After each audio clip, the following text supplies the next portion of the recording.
Hello, everybody, and welcome to The Hole in the World, an actual play of Monty Cook Games' Invisible Sun RPG.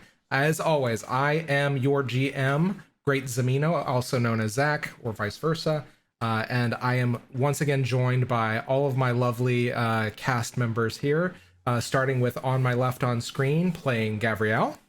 Hello, it's me, Marcy, aka Experimental Madness, playing Gavriel Glinsky, the ardent iconoclast apostate who hosts a choir. And I think when we've left off, like she's recently been is astonished the understatement of the century, but we're gonna go with that. Astonished to find her old childhood friend from the gray, Nikolai, is here in the actuality.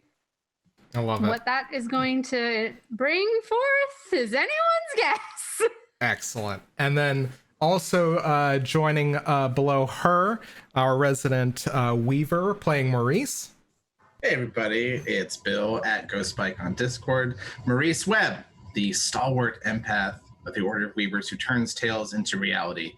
And let's see, what did he do? So he basically finally got everybody, all his friends back together and felt safe, and that both those things aren't true anymore. So that's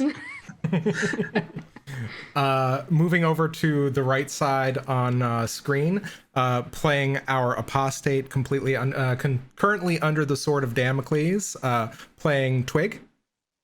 Don't like that addendum. What's up, y'all? I'm Hopper. I am playing Twig, the mendicant gallant apostate who noms on knowledge. And I'm making poor life choices. No, you have to describe the character. Oh, yeah. Sorry. Twig is also making poor life choices. And has separated from the group for reasons unknown. And you have separated from the group and leaving our resident Vance in a bit of a quandary. Speaking of which, playing our Vance, Kyrrie.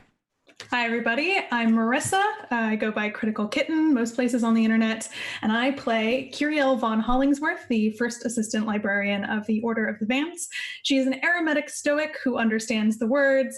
She's the guardian of a grimoire, a curator to King Nine's library, and recently has just been abandoned by a certain apostate in the middle of a very dark and scary square.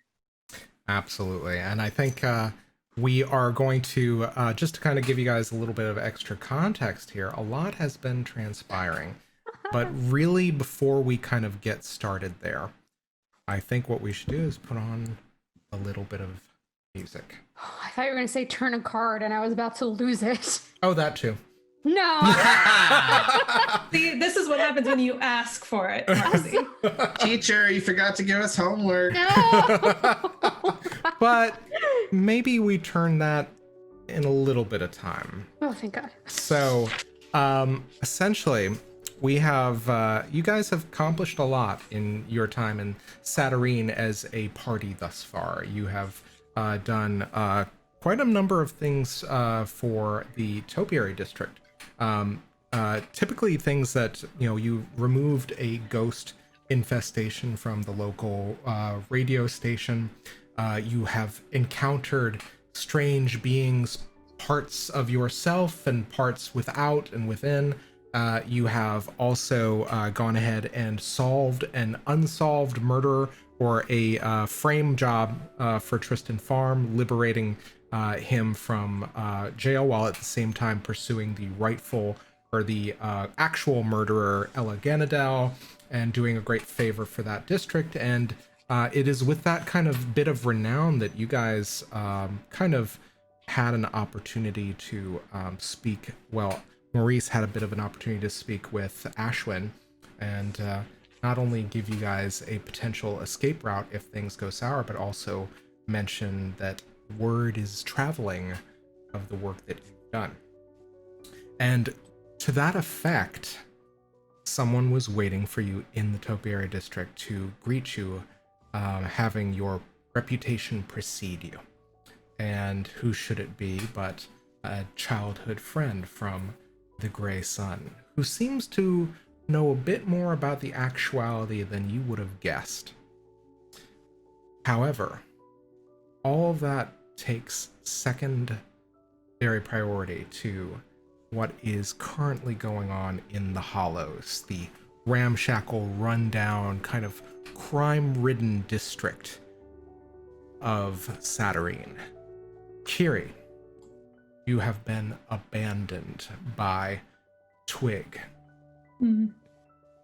You are in a strange place, in a strange market, filled with a little bit of a bustle, but at the same time, this place, it seems dirty and unfamiliar to you.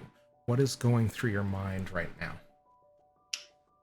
Well, I think, first of all, Kyrrie is angry. And I think she's angry that Twig would give her the slip after all the conversations they had in King Nine's library, after she saw what it was like, or after they saw what it was like when Maurice and Gav left at that time.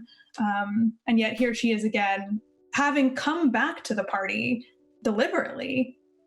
She's now alone again, as though nothing had changed. So she's angry about that. I think she remembers she promised Maurice that she wouldn't lose track of Twig, and so she intends to keep that promise. She's going to try to find them. Okay. And with that in mind, I would like you to make a perception roll. I'm going to say that this is a level 5 difficulty. Okay, lovely. And that is a 7. Okay. So, as you are kind of, I think kind of a little gobsmacked by being abandoned by this friend, you are kind of, your hands kind of reflexively go to your sides, and there is a slip of paper peeking out of one pocket. And what do you do? I will grab the slip of paper. Twig, could you please describe your handwriting?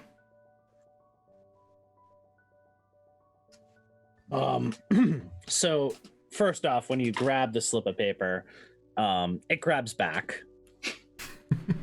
And you pull a Litteralum out of your pocket. Oh, you left me with Litteralum? Yeah. So Twig's handwriting is pretty blocky, a little bit chicken scratchy. Like you can tell, like they put a lot of effort into writing. They're really good at consuming knowledge, less good at putting it on paper. But it's a little bit chicken scratchy, a little bit blocky, but very deliberate, like somebody who doesn't write down a lot of stuff.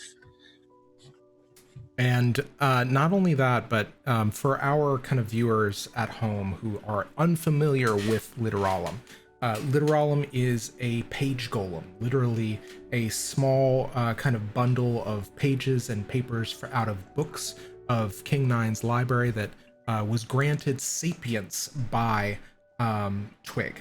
So essentially, this thing is kind of almost an extension of the magic that Twig has poured into it. Now, as you kind of open the note, I think at this point, Litteralum kind of just, kind of pushes it into your hand, recognizing who the hand belongs to.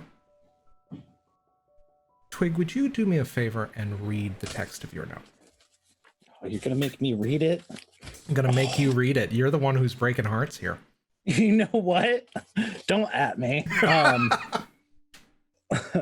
So it's a pretty short note, and it's written again in that blocky scrawl, and it just starts off single line. Kyrrie, I'm sorry. I gotta take care of this, and I can't have you or Gav or Mo getting caught in the crossfire. If I don't survive this, take care of this little guy for me, please. I can't think of anyone who would do a better job. You, all of you, mean more to me than I have the ability to jam into words. I'm not very good at any of this, and I'm sorry. Catch you on the flip side. And then just little dash mark and then a big fuck off signature that just says with just Twig. All caps. All right. So you have this note. You have the text. You have Litteralum in your pocket. What do you do? I think Kyrrie's no longer angry. She's worried. And I think she's going to press ahead and try to find Twig. It hasn't been that much time since Twig ran off. There's only so fast that they could go. And it's, well, as far as she perceives it, Twig is her responsibility, or at least that's what she promised to Maurice. So she's going to, I think, try to communicate with Litteralum first. And see if Litteralum has any idea where Twig might have gone. Okay. So this is actually another question for Twig. Given that Litteralum is an extension of the power of your magic and also lives in your pocket, answer honestly. How aware do you think Litteralum is of what's going on? I think Litteralum probably has a almost like not a child's understanding, but like in the sense that they have an idea of what's happening without the context to really understand the gravity of it. As for location, that's honestly, there's a where that like specifically where Twig is going or what they're intending to do. I think that's not, I don't know, 50, it's up in the air. They live in my pocket, but that doesn't mean that they hear everything, but they hear a lot. But whether they have the ability to contextualize it is another question. Well, there's also communication, right? That would be the other element is even if Litteralum actually knew like the precise detail, could Litteralum express to someone else like in its own language? These are uncertain questions with uncertain answers. And because we rely on a bit of chance in this game, this is where we turn the card. Mm-hmm. I knew it. Goddamn. Ooh, this one's very evocative. The crowded tomb. It accentuates pale, diminishes green. Secrets, ravens, books, and flame. Endings, despair, completion are its meanings. The tomb lies at the end of all stories, the reward for the greatest monarch and the lowliest beggar. Of course, the tomb is crowded. It grows more crowded each day. Mortars crowd around the tomb, but it is even more crowded within. So many deaths, so many endings. Crowded Tomb is the location card of the Secrets family, and thus represents a permanence or is related to a physical place. This means that the finality that it represents probably occurs in a specific and significant location. Okay. So just for context and reference, the magic that has granted sapience to Litteralum is green magic. Yeah. And also Twig is secrets, ravens, and books are all of Twig. Yeah. All of this. What a card pull. Why does this keep happening? All of this, you realize, I think that there's a part of you that your kind of sensation, your awareness, Kyrrie, reveals that to you and makes you kind of realize that it was all leading to this point, to this place, to the home of Jaren's seat of power, the Hollows. I think that you are vaguely aware that Jaren is situated in the Hollows, but you do not know the appropriate place, and neither does Litteralum to the specific location. However, in this kind of childlike sense and awareness, the front of Litteralum changes. The text on its tiny chest begins to read in a sentence that is ended with ellipses. They've gone to the house of the Silver Man.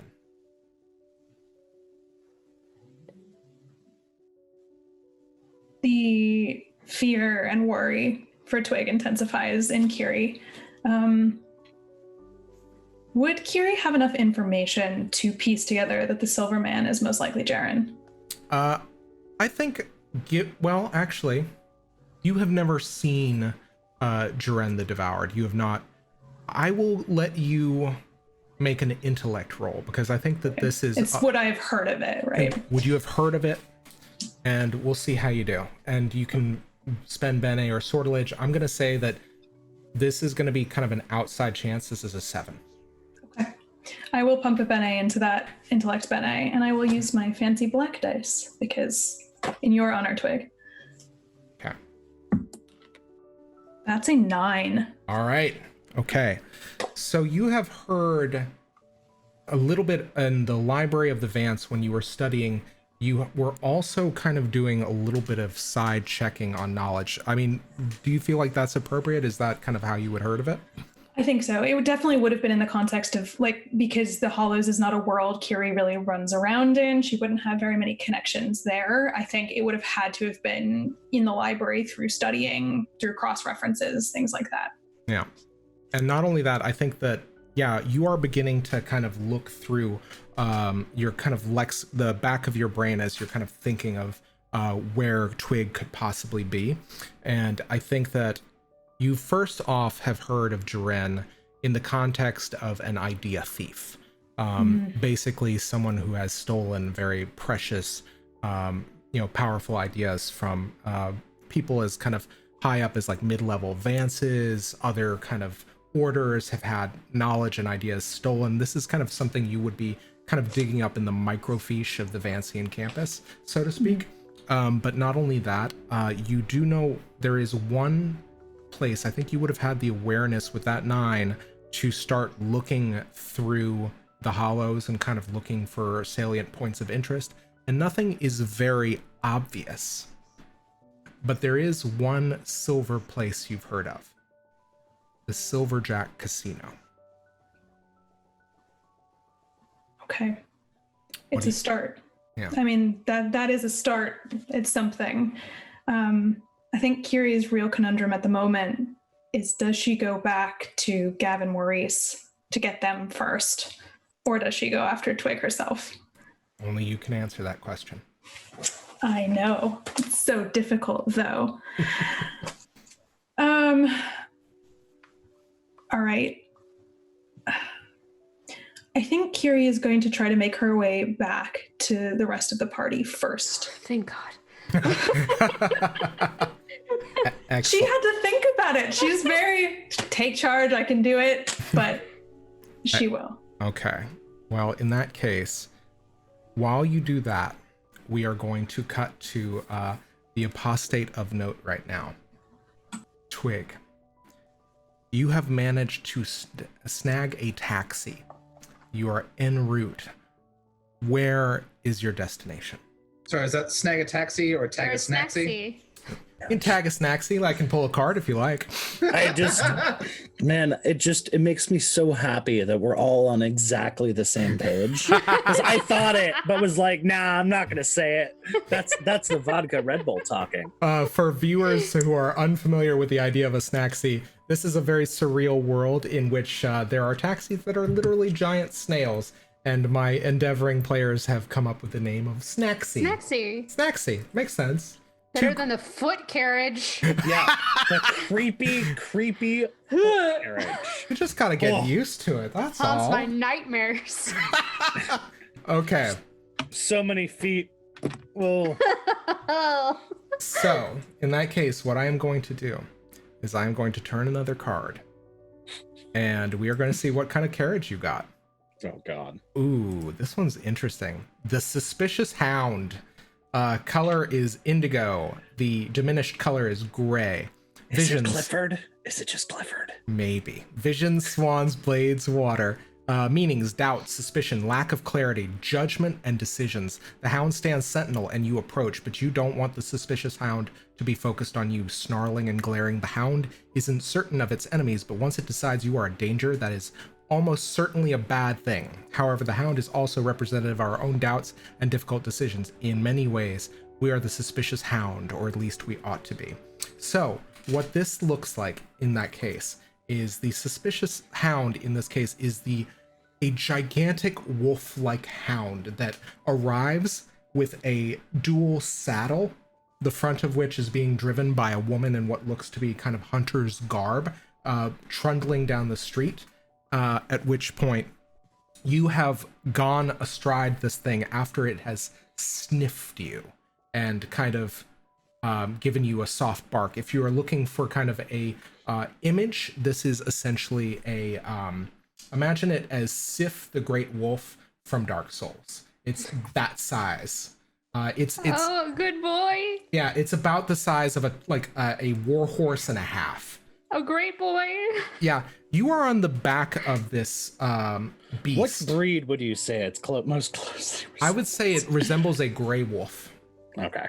Yeah, or actually, you know what? No, not a gray wolf. I think it's got deep chestnut fur, like the. You want it to be a corgi?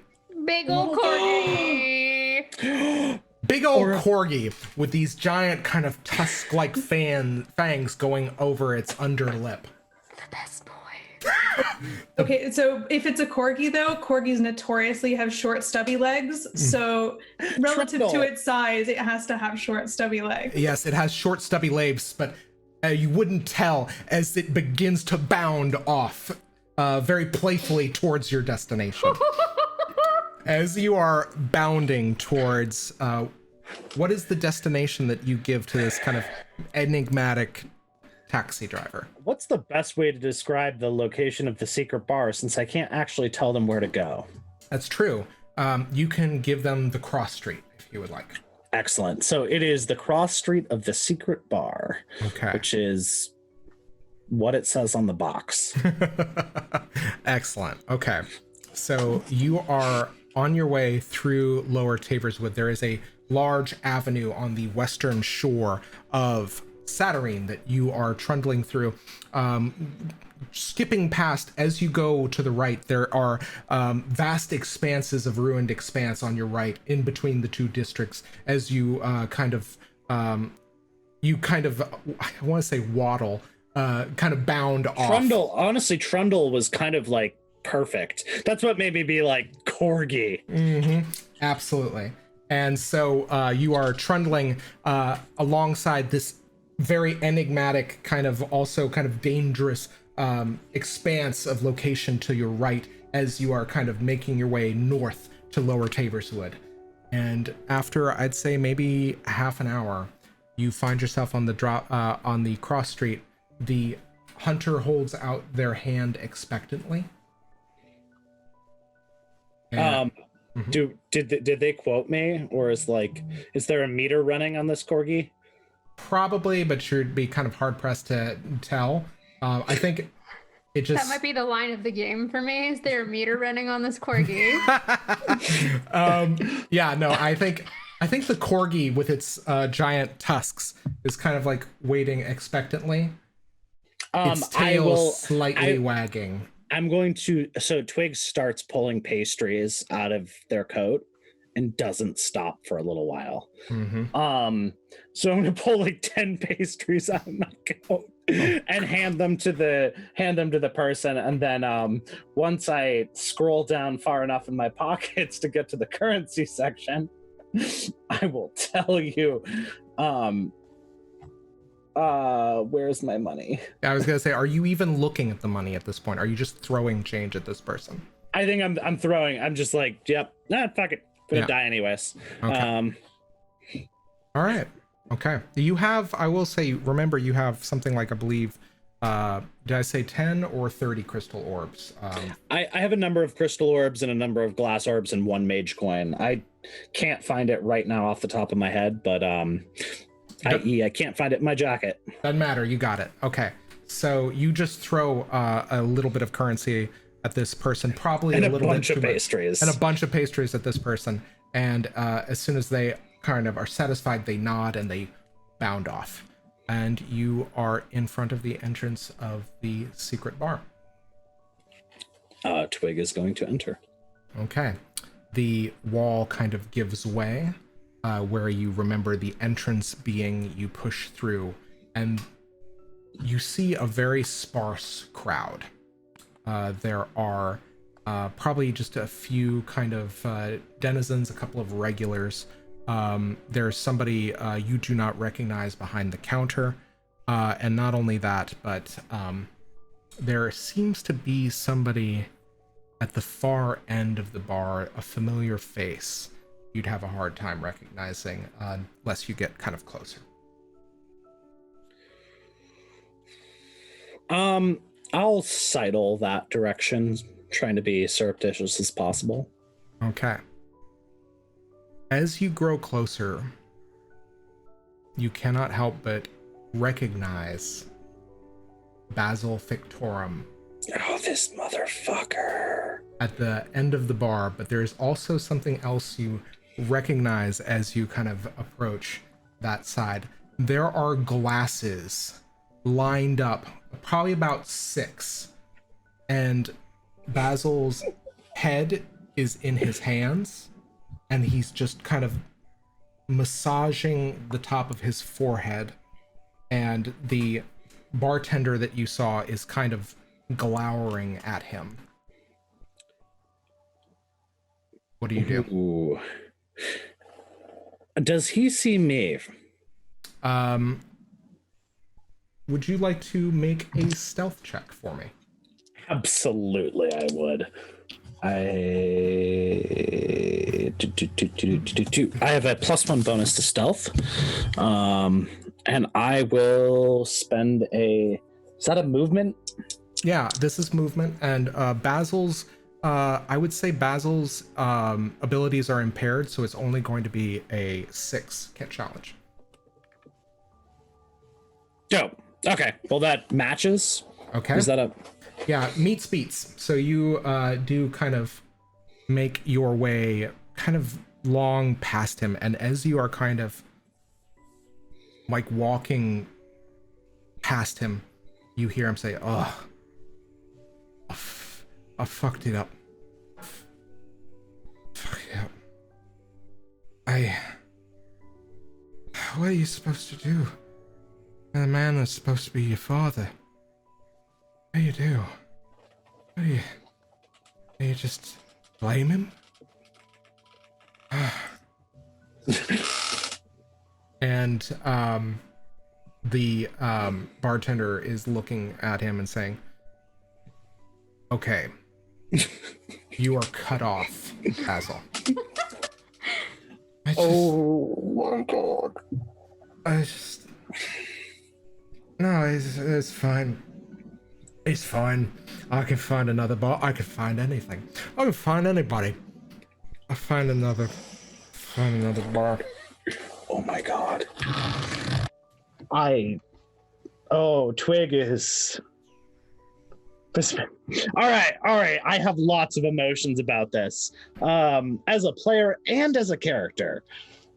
So Twig is going to definitely kind of dodge all of this, give like quick finger guns to the bartender, and then go to that locker where I have left some items. Yeah, I think that at that point, the bartender kind of shoots you a confused look and begins kind of picking up and ushering Basil out the front door as you go towards the back. And you kind of use this opportunity to make your way to the locker. So I'm gonna quickly grab that leather duster that we mugged off that bounty hunter that was trying to murder me. Mm-hmm. And I believe there was a hat there as well. I guess I'll take that. Mm-hmm. And I don't believe I left anything else. No, it seems to be, I believe it was those 2 items. I know that Maurice broke the pipe that you guys managed to pick off of Luster as well.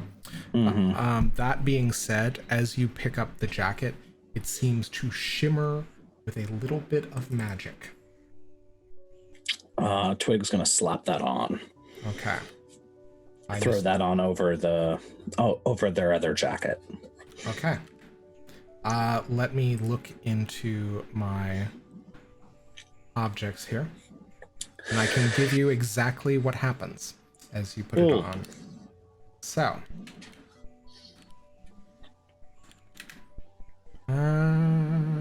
bear with me. Okay.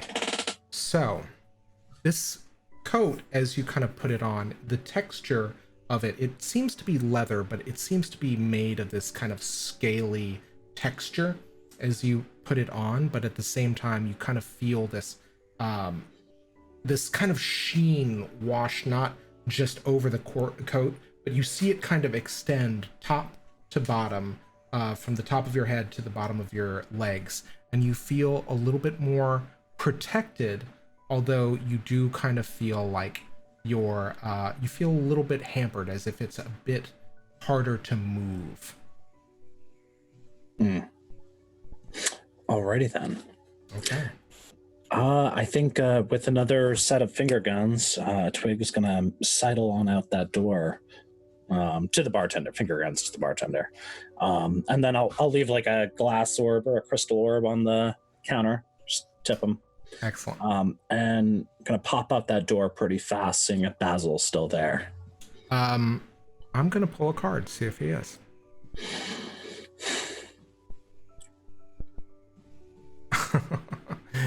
Revolutionary, the sovereign of secrets, ravens, books, and flame. This is your sovereign card. So because it is your sovereign, because it is the thing that grants you +2 to all of your actions, what do you want to happen? That is a very difficult question. Like, I was honestly like, I'm still not sure whether I just want to take the opportunity to shoot him in the back of the head or get him to come with me to Jaren's. So that's where Twig's head is 50-50, is like, maybe this jerk off can, like, he's been jerking us around. Maybe I would like to talk to him one way or the other. Okay. I will say that he is not far. He's down the street a little ways. He seems to have taken a seat on the curb. His head is once again in his hands. There seems to be the soft sound of a sob. Oh God. You made him like a sad puppy. That's rude. Yeah. What do you do? Fucked. Twig's gonna sashay on up to Mr. Cotton here and Mr. fucking Fictorum. Number 3 on I literally have it on my character sheet. Number 3 on my list of people that should probably be shot repeatedly in the face. Mm-hmm.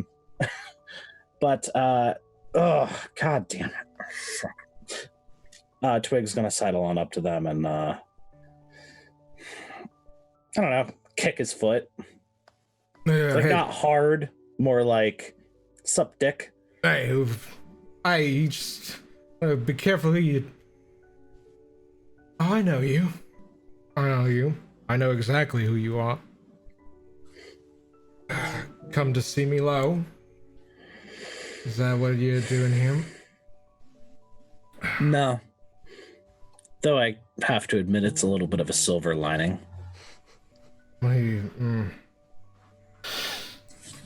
do you want?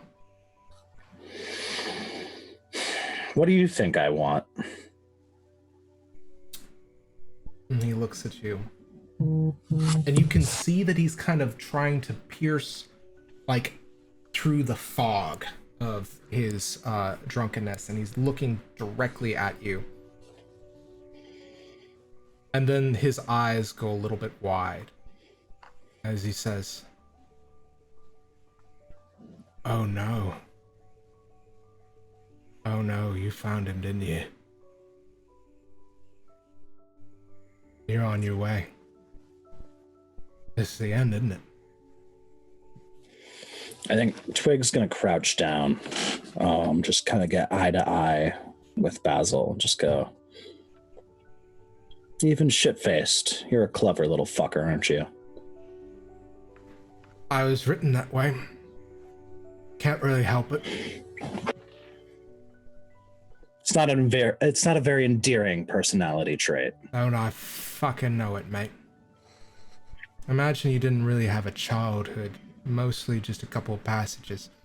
I'd make a choice. How dare you attack me as a player, Zach? Oh, okay.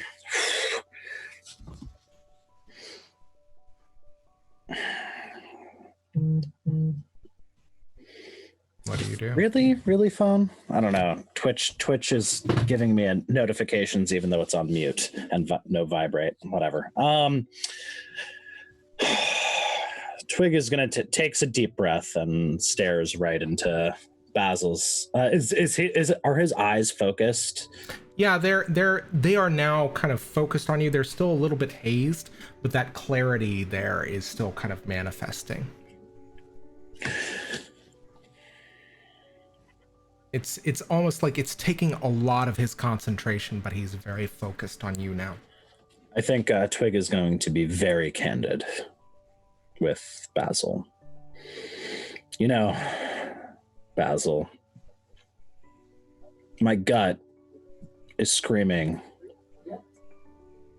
that the smartest thing to do right now is to put you in the dirt. But just because something's the smart thing to do, or the thing that makes the most sense, or you keep talking about being written, but you're a person and you have the ability to make choices. And you seem to forget that. Just because what you were is not who you are now. Just because you did a thing, or you were made to do a thing, or you existed in one state, does not define who you are now. And frankly, the sniveling is just really annoying. We've all had our rough roads, our rough patches, our hard choices. Get over it. You're not the only one. You're just choosing to let your past define your future. And you're choosing to treat everybody else like they're defined by your past. I don't appreciate it. And just kind of pauses and... What do you know about Jaren? Foremost idea thief. They have all of Saturnine. I think he's like you. I think he's locavore. I think whatever knowledge he steals, he might even eat it. I'm not sure, but something ate him. That's why they call him that. I try to steer clear. Don't want to give King 9 the idea that I don't play favorites. Know for a fact that if you were to get rid of him, King 9 would owe you a boon of some sort, I imagine, or he'd be at least grateful.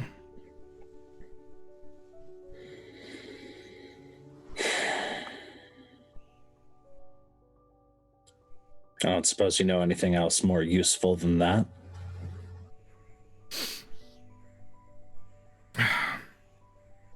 No, he's got a son.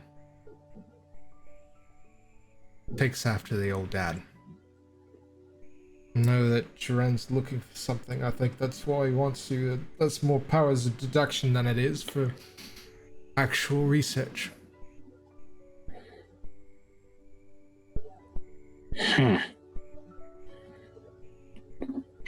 You don't know who this person is, do you?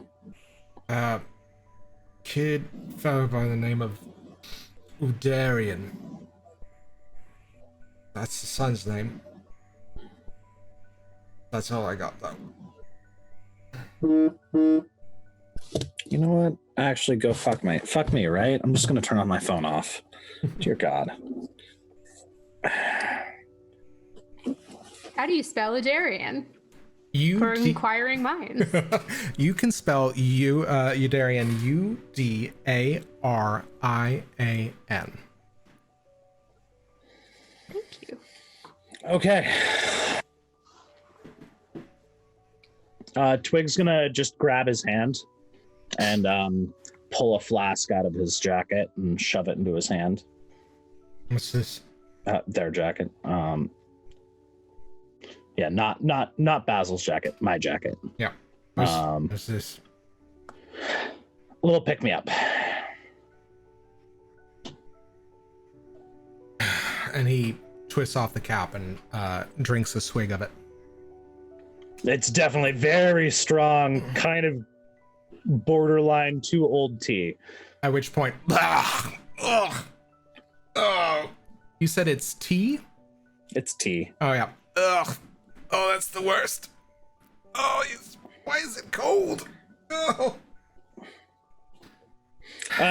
Twig's just gonna kind of.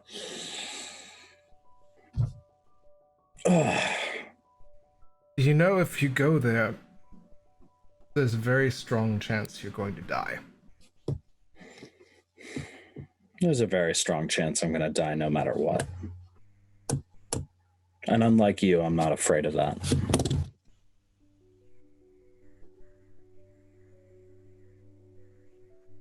He just kind of sits there.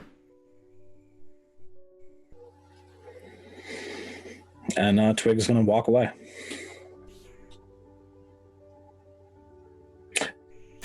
Basil Fictorum will remember this.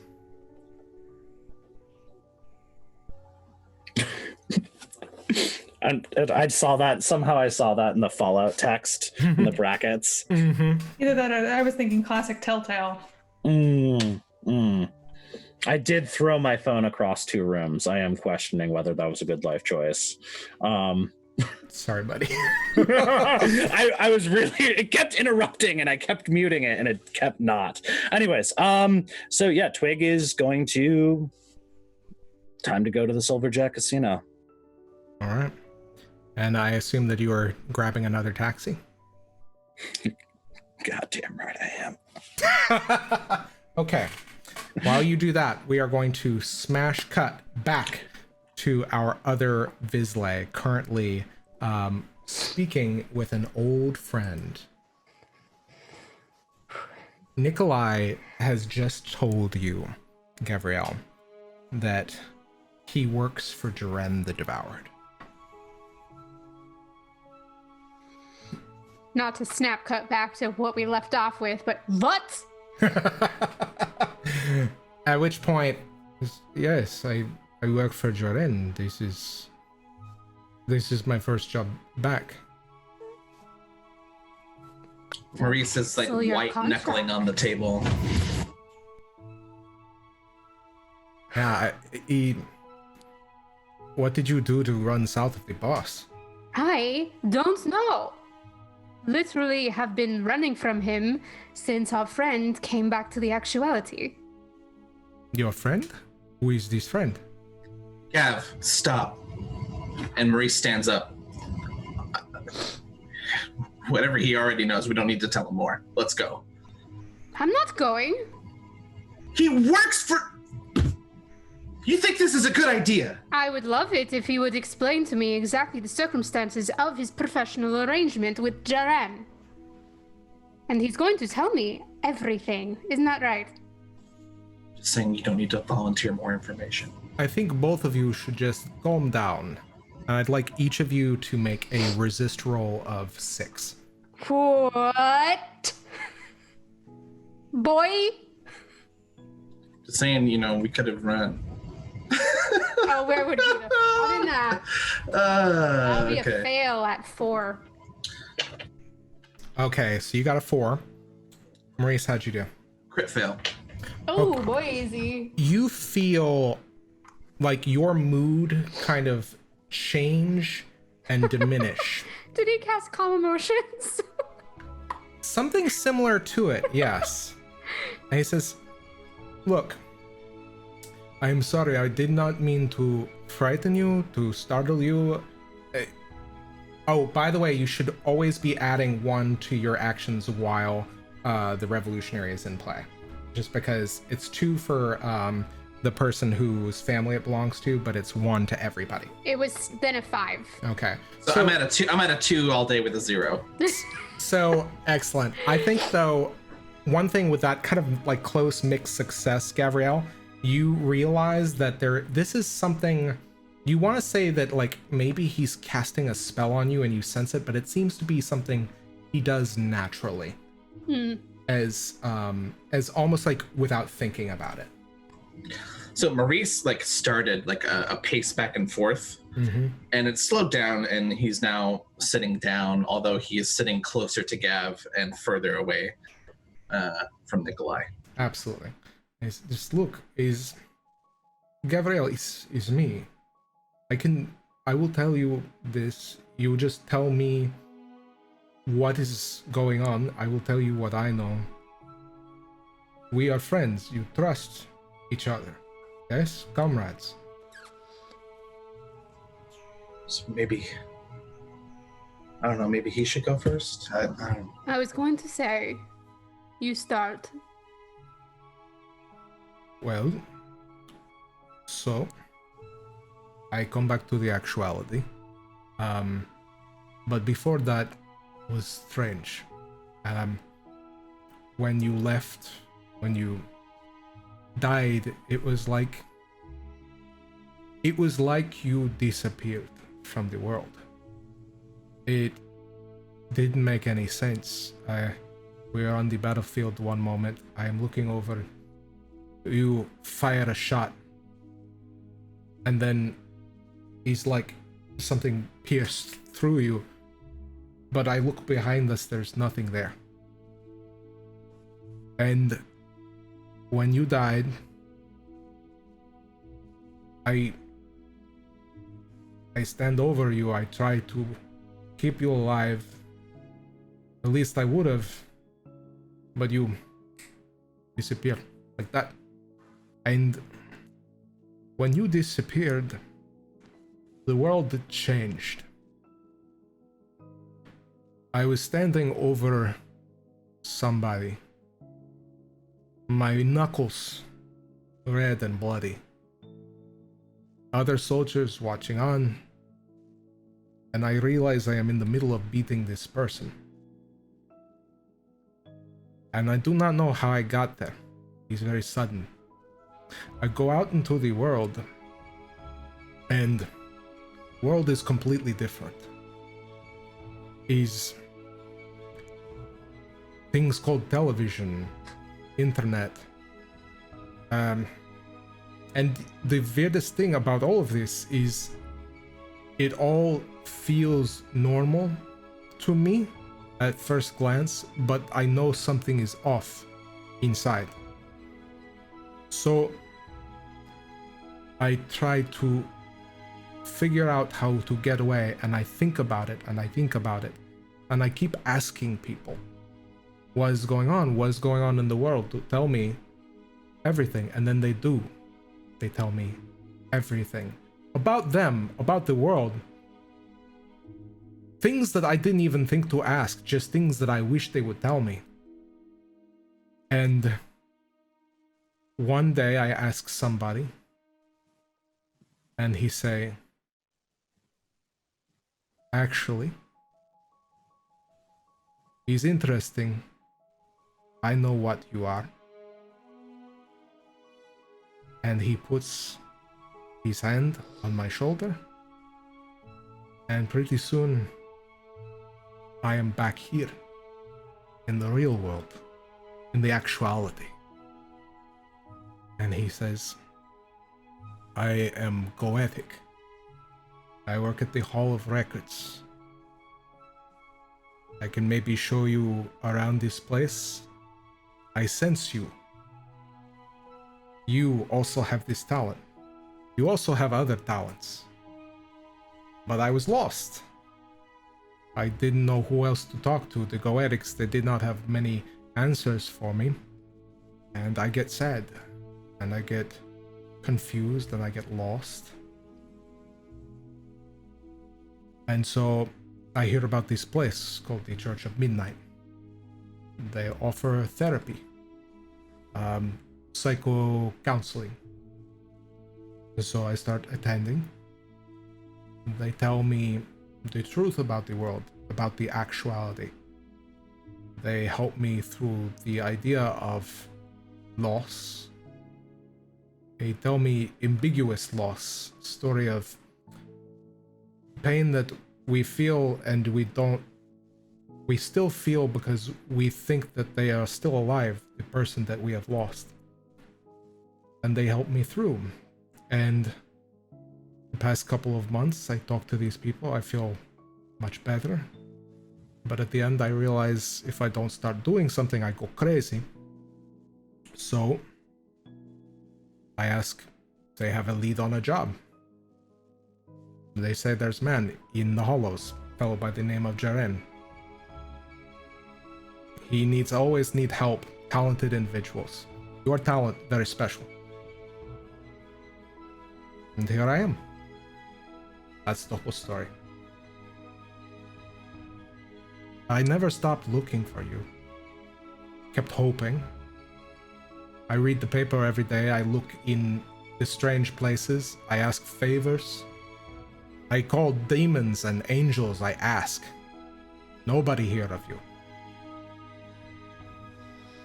Until I pick up the newspaper. I hear about a woman that shot the hand off of a murderer. I say, that sounds very familiar, this. And here you are.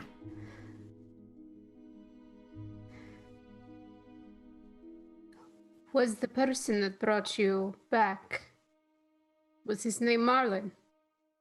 No, different person. Goetic. Seemed good sort, but not really too interested in helping out the novitiate.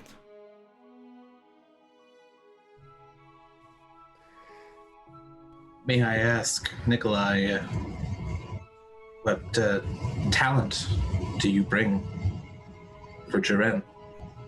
Well, sometimes I talk to people. They tell me things. They tell me things that I would think nobody would want to tell anybody. I ask, I tell. I try to think of what they might want. They tell me. Is good talent to have. Can Maurice try to resist this effect now that he's just saying it out loud? You may certainly try. How'd you do? 6 on the dice, 7 with my ability, 8 with the card. As he describes this, it's almost as though you have the wherewithal to resist the effect and you kind of come out of the thought of calm down, everybody calm down. And now, no, I don't need to be calm. Why do I need to be calm? Yeah, Maurice is hearing him talk about this and being like, yeah, that's a really interesting talent that would be very useful in my duties. And what I do is I manipulate people into feeling like they shouldn't. And he gets up and says, Gav, and shakes her and says, yeah, I'd say that cause me to roll again? Yeah, I think so. I think at this point, though, you had such a close success. If you want, you can make another roll. I'd say the difficulty at this point is 3. Oh, 7 on the dice. Yeah, absolutely. You snap out of this. we need to go. And he grabs her arm and begins dragging her out the door. No, stop it! You just got, no, please, you just got here. I can, we can talk. Please, Gavriel. I think like she's gonna try to pull out of your grasp, Maurice. Okay. Like, I want answers. You went through the church? He's messing with your mind. We're not safe here. You've messed with my mind before too. He's not, and I've had too many people in my head of late. So are you resisting his Yeah, I absolutely am. You want me to roll for it? Yeah, do it. Okay. All right. So contested roll. What do you guys do? Oof, not good. This is a physicality? Mm-hmm. You can spend Bene as normal. Just a 2. Oh, a 3! Wow. Yeah, you feel like you're about to pull Gavriel with you, and then she just slides her hand out of yours. and just, Maurice, what is the thing that you most want to hear this guy say?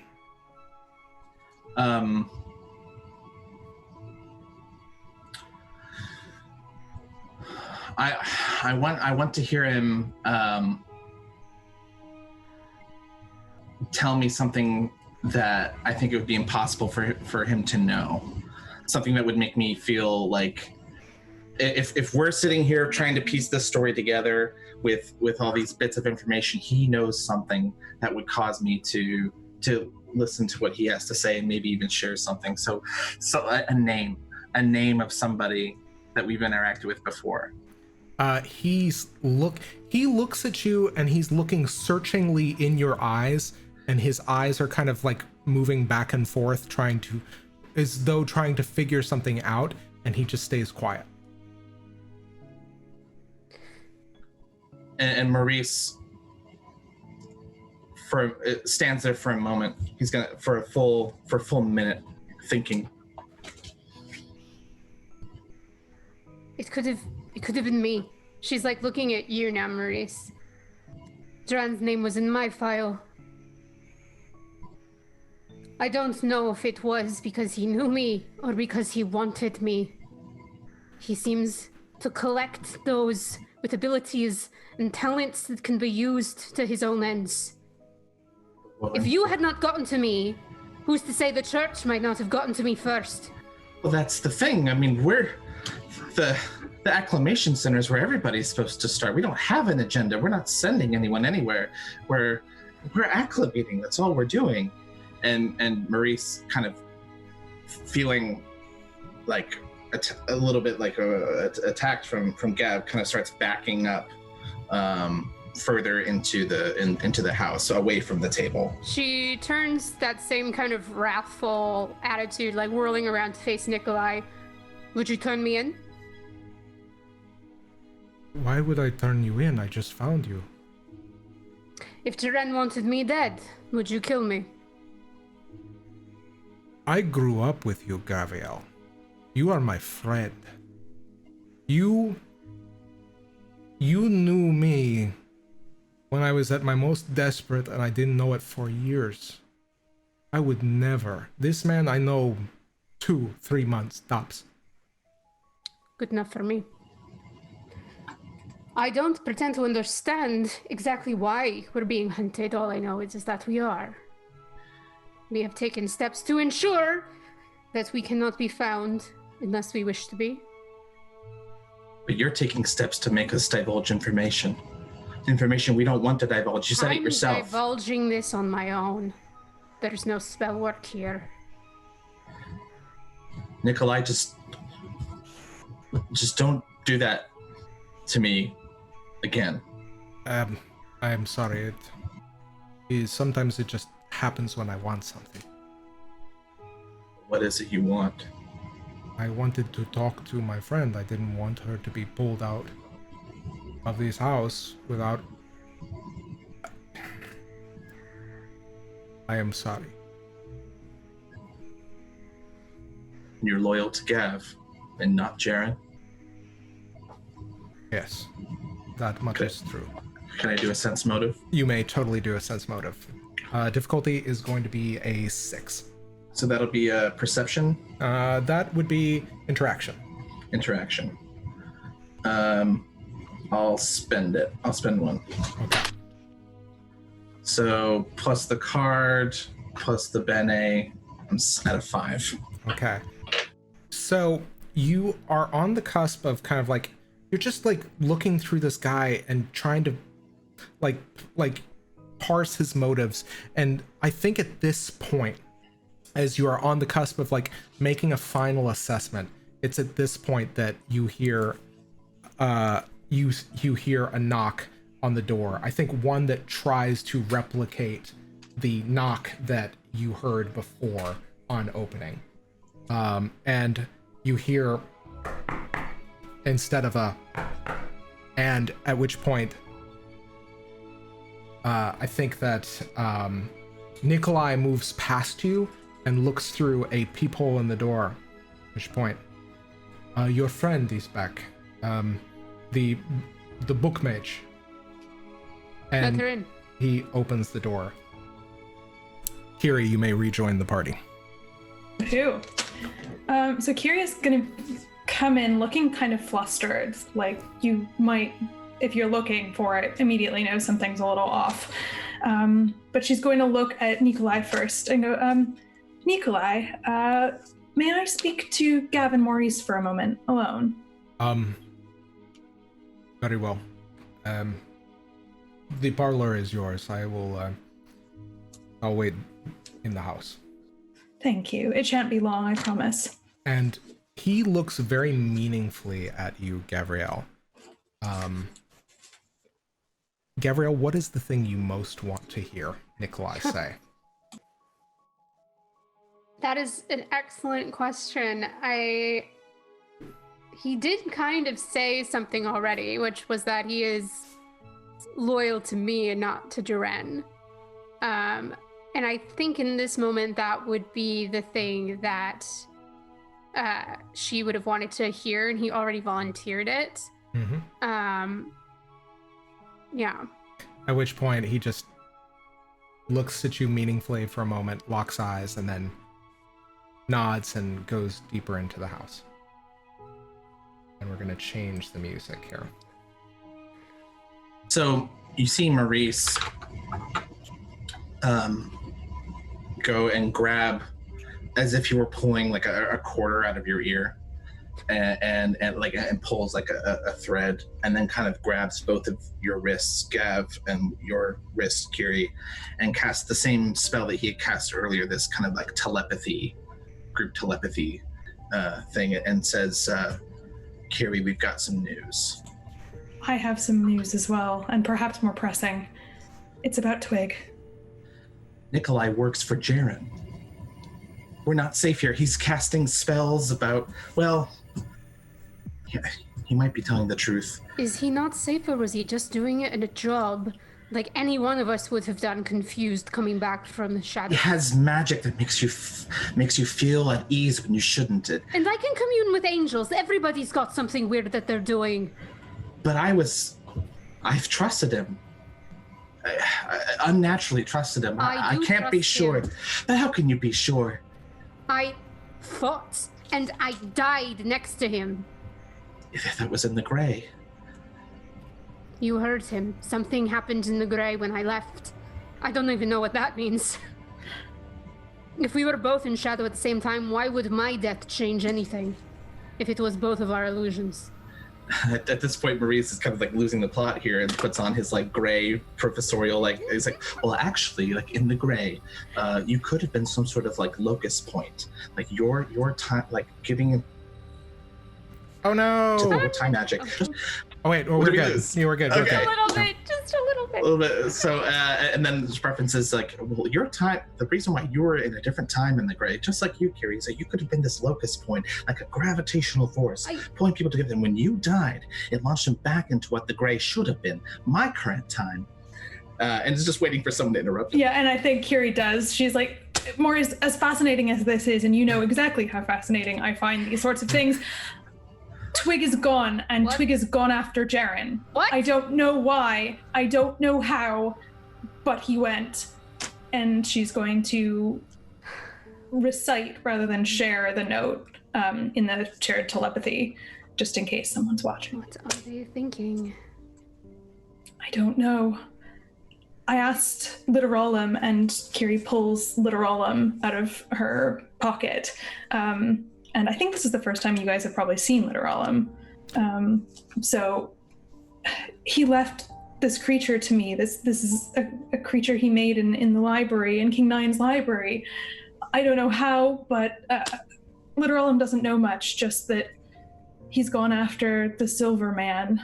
And the only place that I can think of, the only place I've heard spoken of in the Hollows, the only place I heard them speak of or heard spoken of in the Hollows is this silver casino. And that's all I have. And at which point, Litteralum says they've gone to the house of the Silver Man, at which point the script changes. They are in trouble. And Maurice, with like more authority and like a more bass tone to his voice than you've heard before in this telepathic setting, says, "We must protect them." We have to go. I think Based on what you just said, though, can we tell Nikolai that we're going? Can we tell Nikolai anything? I feel like Gav's gonna tell him whether we want her to or not. What if he has information on how to get in? Sounds really convenient, doesn't it? Equally, he could inform Jaren that Twig is coming. No. I started to talk about Twig, but Maurice stopped me and he did not seem to know what I was referencing. I don't think he knows that. From what it sounds like, it only sounds like he started working with Jaren recently. If he's to be believed, he holds no loyalty. This is just a job. But I think that's what he wants us to believe, and I don't feel good about it at all. At the very least, even if he's not intentionally using manipulative magic, maybe he doesn't control this magic. Maybe he just wants something and the magic happens. Maurice was trying to get me to leave. Sounds like what he wanted was for me not to disappear again. But something like that is unpredictable, uncontrollable. We can't afford something like that to happen in the middle of trying to rescue Twig. It would literally be equally uncontrollable. But it's not manifesting your whims. Whatever Nikolai wants is likely what we'll feel, and we can't be sure when it's happening. Why don't you go on ahead? Let me take the risk in bringing him. I'm not leaving you. I'm not leaving him. This is the one thing that I have been looking for my entire time here in this god-forsaken place. And you want me to give it up? Maurice just looks at Kyrrie like, well... We don't have time to weigh the options. We just have to act. They're already on their way. You don't need to trust him. You just need to trust me. I can do that. Okay. All right. And Maurice releases their hands. Nikolai? Yes? And just from deeper in... No, at which point Nikolai comes in. He... Kyrrie, you... yeah, I think that you've already seen Nikolai, so you understand. Very dapper, very well dressed, very charming looking. There's kind of almost like a... there's an air about him of charm and charisma that you notice seems a little bit more overt than you recognized. Does this ring a bell for me? Would I have seen an effect like this? I think you may have seen similar effects, but not something like... I think that this is just... It's a universal thing, like sometimes people use magic to make themselves more charming and more charismatic. Okay. All right. And is everything all right? What's going on?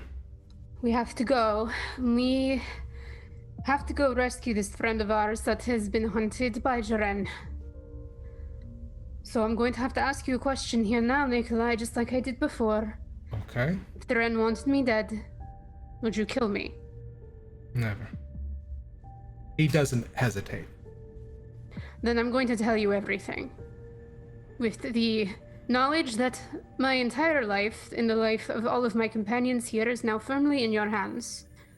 And she does. I'm not going to rehash everything that we've done now in roleplay form, but briefly she gives the whole, like, the blue summons to protect what's been going on.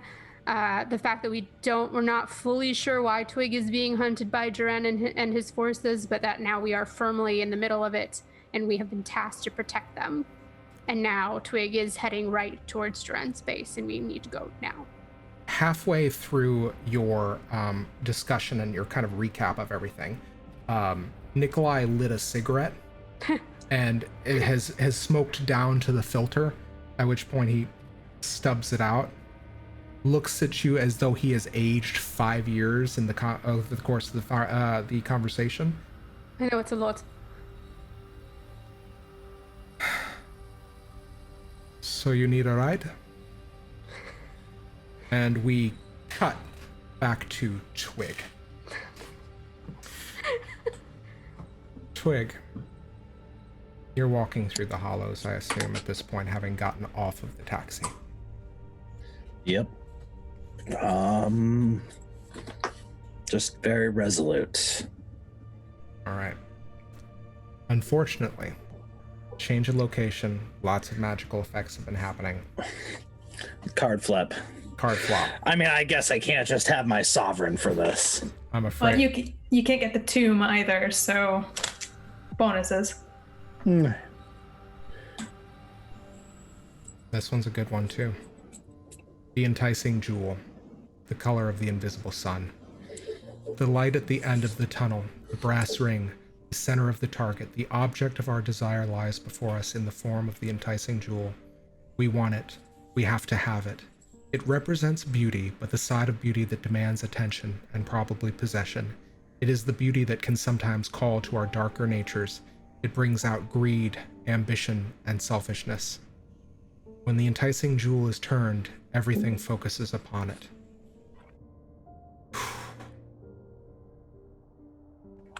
It shines in the darkness, its beauty mocking me. Its absence from my possession is a wrong that must be righted. You stand in front of an ostentatious building. They remind you of the color of neon signs that you might have associated with the part of the 1980s, the pictures of Las Vegas you had seen when you had been itinerant traveling through the gray sun. But in this case, there are images that swirl and change of people winning at blackjack and slot machines. They are bright neon writing that swirl and animate over the kind of front of this casino. Wide open doors, cigarette smoke pouring out the front of it. And flanking each door are thought forms, large muscular figures that seem to look tunnel vision straight ahead towards any people that would attempt to not only enter, but as you kind of grow close, you see that there is a face on the back of each head of the thought form, as if to watch people trying to make a quick exit or retreat from the casino itself. What do you do? Just straight ahead. As you walk... No, not slowing, just... All right. As you walk ahead, the thought forms notice you. They do not move to stop you. They do not move to intercept. But one of them takes the sleeve of their jacket, which appears to be a part of their kind of hologrammatic, almost style form, and seems to say something into a cufflink. And as you stride past all of these tables, all hosting games that are both familiar and completely alien. At one point, there is a roulette table, but instead of a ball circling around the roulette table, there appears to be a small lizard-like creature arbitrarily deciding where to jump. There are people betting not just chips, but mage coins, and what looks to be blood-covered, silver, shining currency. People of all walks of life, all kind of a little bit, most of them very unsavory, not very elegant. People that are clearly down on their luck, but also those who are clearly high rollers, kind of soaking in the ambiance. It's like it's almost like Fear and Loathing in Las Vegas when everybody's dinosaurs. There are tables of dinosaur people Everybody's essentially playing. There are lacunae that are essentially changing landscapes as they lose at one point, starting in a pastoral meadow, and the moment the chips are taken from their table, you see them turn into the site of a tempestuous tornado. All of this is happening, and as you walk down this kind of center line, the pattern of the carpet shifting under your feet, almost seeming to outline you as you walk forward. All of these thought forms on either side kind of rank up and almost at the boundaries of these patterned carpets seem to kind of watch as you proceed. And it's almost very much like they're rolling out the red carpet for you. And at the end of the main gambling hall, its place is cavernous, larger than any Las Vegas casino you would imagine. At the same time, so small on the outside, this liminal space. The doors at the very end of the hall are opened by two thought forms, and above the door, VIP lounge. Do you continue walking? Without even faltering. At which point, you walk through the VIP lounge, and there are several doors in front of another far wall. One of which is, each of them has a label. The silver room, the platinum room, the gold room, the bronze room, the blood silver room. And it's the silver room that door opens. And another thought form looks expectantly at you. Twig's just gonna wink at it and roll right in. As you walk through the door, you are in a large space. There are several gaming tables in front of this kind of parlor-like area. It seems to be a private area. You notice that there was a limit of basically kind of betting limits or betting minimums as you walked through the door. The minimum for this was 5 mage coin per hand.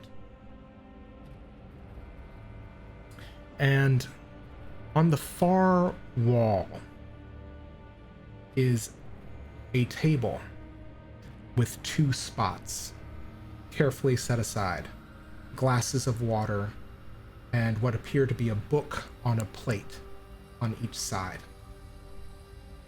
And just above the table is the head of a gigantic, snarling, ravenous-looking creature, as though taxidermied into stasis or paralysis, as though this thing was in the middle of attacking someone and then had been killed and summarily stuffed. What do you do?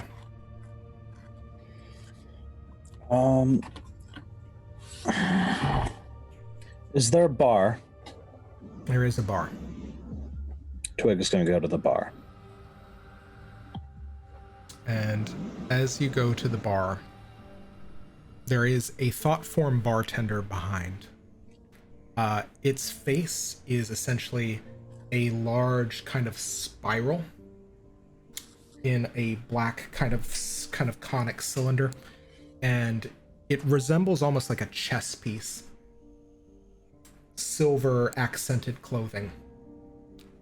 And it looks expectantly at you, seemingly awaiting a drink order.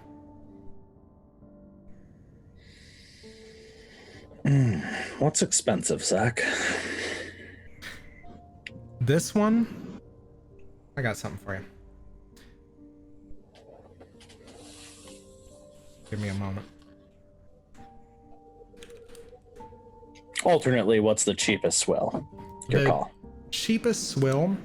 So as you kind of look at the drink menu, which is carefully opened for you, there is... Let's find it. There we go. There are several drinks available. One of them is very classy that you recognize. It is from Zero's menu. It is called Ubara. And another one, which its price seems to fluctuate as you look at the menu, called roulette. And finally, there is one that is called, that you are very familiar with, called high water. All right. Well, I think there's a little bit of hell going on here, so Twig's gonna order a high water and put on Jaren's tab. Yep. At which point, he slides forward a glass of this kind of cheap drink. And as you pick the glass up to press it to your lips, you hear, "It's a better choice than hell." Twig is gonna slam it and then turn. Most things are. "Did you make the right choice?" And you see Jaren. Jaren is kind of surprisingly tall for someone of his disability. He bears a number of silver prosthetics, one of which you recognize as the giant silver plate covering about 2/3 of his face. The other third of his face raked with claw-like slashes and scarring. He is standing balanced on 2 silver crutches, the silver plates spanning almost all the way down 1/2 his right side. And he says, I knew that this is finally the way you'd come to chat.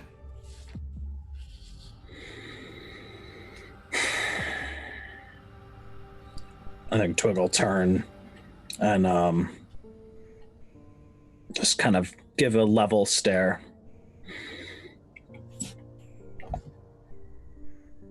Put the glass down, just let's chat. And he gestures to the table. Yeah. I'll toddle on over there. And as you sit at the table, also one quick thing, the Artistically Inclined dropped 1,000 bits for this, so thank you so much for that. Always Savage. the MVP. The MVP. I apologize, this is a big moment, so I'm probably going to keep that quiet from now on. But thank you. You sit at the table, and the first thing that Jaren does is, from one side on his right, he pulls out a gun and holds it up, his finger off the trigger, on the trigger guard and not on the trigger. And you see the gun itself. It is very much like the hand cannon you yourself carry, except it is engraved with what appear to be demonic symbols and signs. And you recognize that this is what he shot you with. This is the mother gun. And he places it on the table to the right, and he puts his hand on the grip, patting it. And he looks expectantly at you towards the interior of your coat. Twig draws Fortinbras from a thigh holster. I'm not a savage. And the kind of the ethereal concept of a hand cannon, pulls it out and lays it gently down on the table. And as you do, the barrel seems to swirl with that amber energy.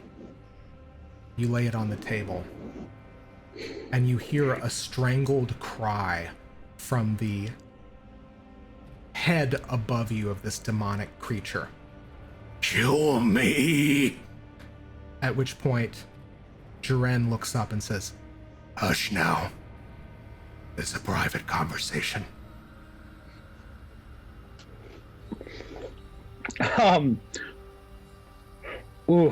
Yeah, Twig doesn't do anything. Just dead-eyeing Jaren. Left you an appetizer if you're hungry. He points to the book on the table. What's the book? It's a book of poetry. Oh, shit. Do I recognize it? Is it good? Is it good poetry? Or I'm about to chat on some Vogon bullshit. You are more than welcome to make a roll. I think this is my first roll of the session. Is this good poetry? Intellect.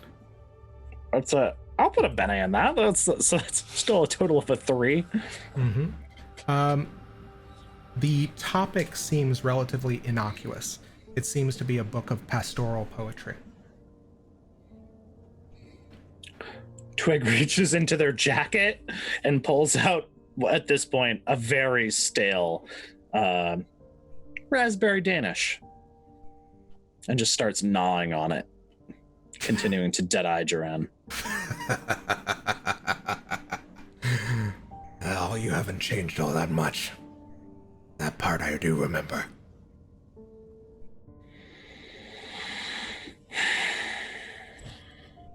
What do you want, Jaren?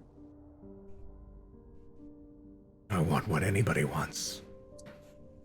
A book to eat a day, a roof under my head, the company of fine friends. You've got 2 out of 3 covered. But most of all, I find myself wanting, more than anything else, knowledge. Knowledge that you have.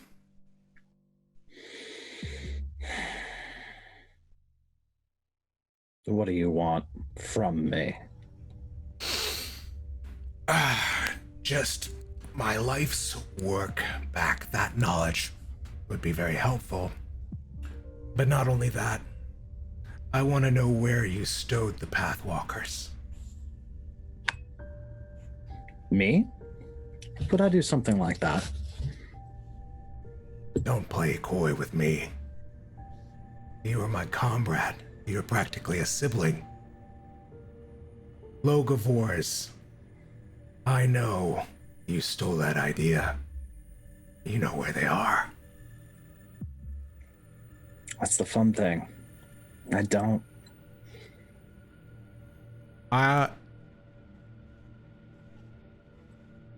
He's going to... You may not know now, but you have the way of getting that knowledge. I know you wouldn't be so stupid as to lose something like that or not have a way back.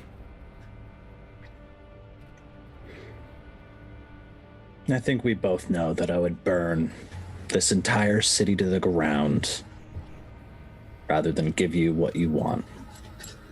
Oh, ever the crusader.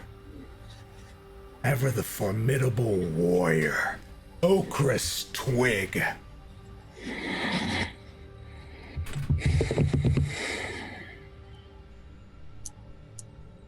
Is this how it's gonna play out then? Because here's the thing. You have walked into my place of business, my place of power. You and I both know you are not walking out of here.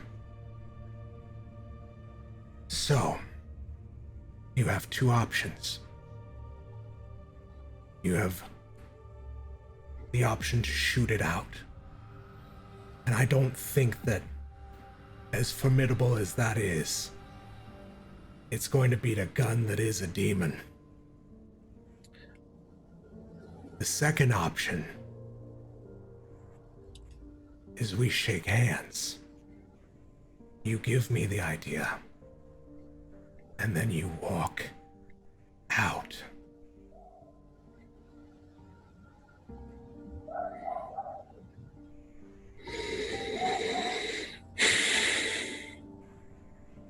You know,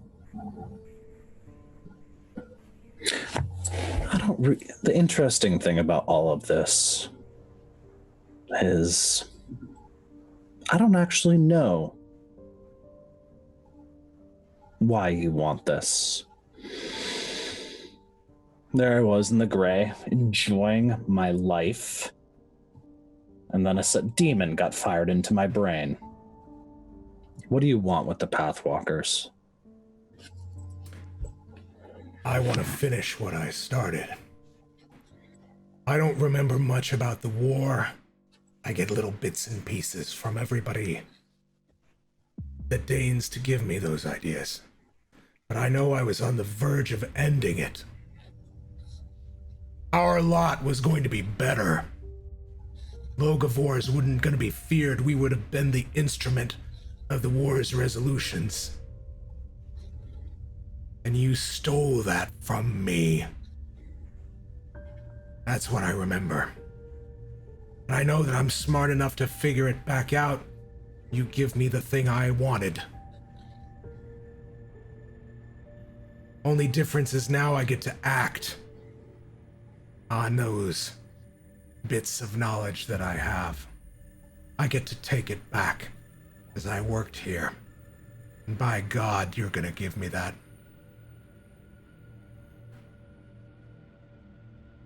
Listen to me. Talking about God like I believe in it, and it's not another gray lie. Do you know how hard I had to work to find you? You hid yourself well, Knight of the Name.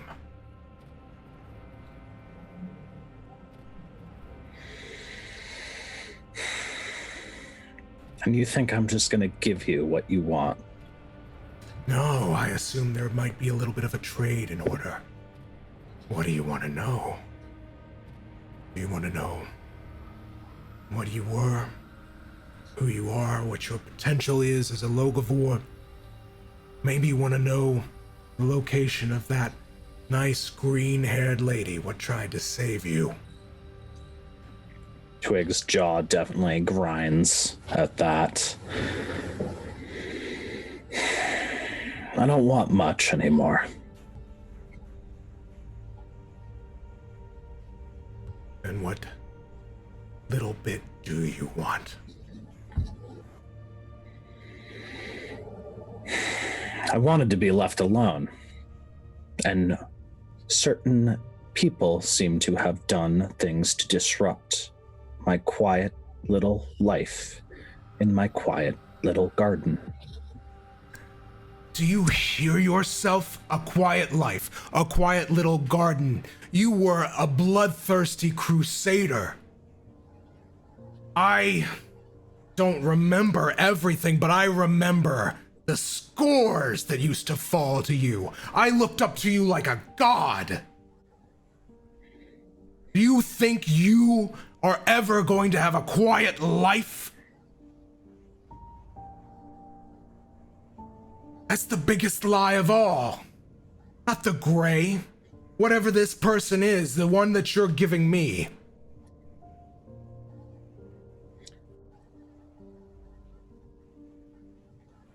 GM question. Okay. I put Fortinbras on the table. That's not my only gun. Okay.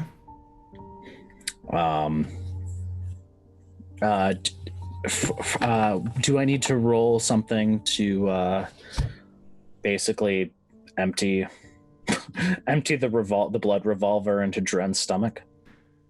So, I need you first to spend the sorcery. Yeah. I do have something. I do have a quip before I do that, though, because I'm a bad person. Okay.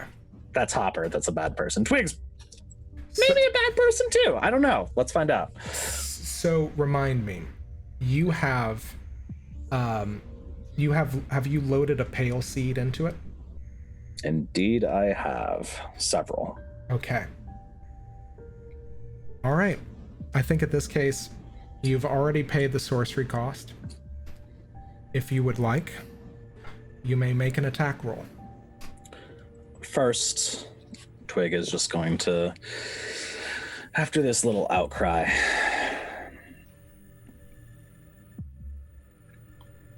I don't know anything anymore, Jaren. I think I gave all that up. But you know what I do know? Everything ends.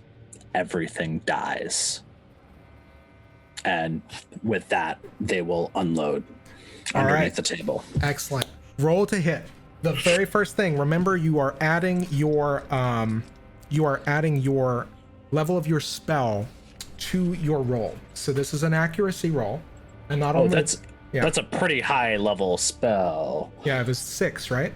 No, it's a level 4 spell, but then also light ranged, so that's +5. Okay. And then I would like to jam some sortilege into that as well. Okay, so you're gonna fire 2 shots, or not fire 2 shots. You're gonna roll 2 dice. We need you to hit an 11, which minus your venture. What's my venture? I think it was so it's 5 with all of your skills, 4 for the spell. You need to hit a 2. Wait, no. Well, because So no, I have 1 level in like light ranged weapons, and it's a level 4 spell. So I need to hit a 6. I will tell you this: you will hit a 5 because I think that when he saw Fortinbras on the table, it kind of reassured him. So you are gonna get 1 to your venture. That works. Yeah, that works really well. That's a 9 and a 5 on the dice. Okay, so remind me, how much damage extra does pale seeds do? A shitload. It inflicts an additional 3 damage. Okay, so you deal the 4 damage from the bullet. You from the level of your spell, you do 7 total harm to this to Jaren as you were. But Zach, you just skipped slightly there. Okay, so you do, and oh no, my internet is looking unstable. Okay, all right, I'm gonna try to do this quickly then. You deal 7 points of damage to Jaren, some of which you see almost kind of skid off his silver plating, but the first thing he does is grunt as he takes this gut shot wound to his belly, right kind of like to the side. Half of the kind of plating helping it kind of skid off, and where it strikes, you can't see it, but you know for a fact that you can, like, his innards are beginning to decay with the pale seeds. At the very least, he's going to have a bad time, and that's when he reaches for the mother gun to pull on you and fire. I need you, I think because this is 1-to-1, I think I need you to make a resistance roll of a 9. Could this be a dodge roll? Dodge roll, pardon me. Okay. Do I also have the option to jam sortilege into this? You do. Okay. I don't have a lot, but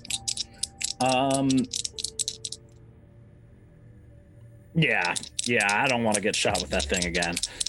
So I have a +1 to dodge. So I need to hit a 8 on one of these.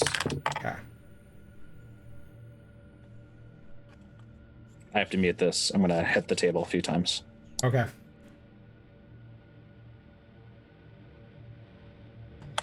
Nope, that's a 2 and a 6. Okay. So that's a 7.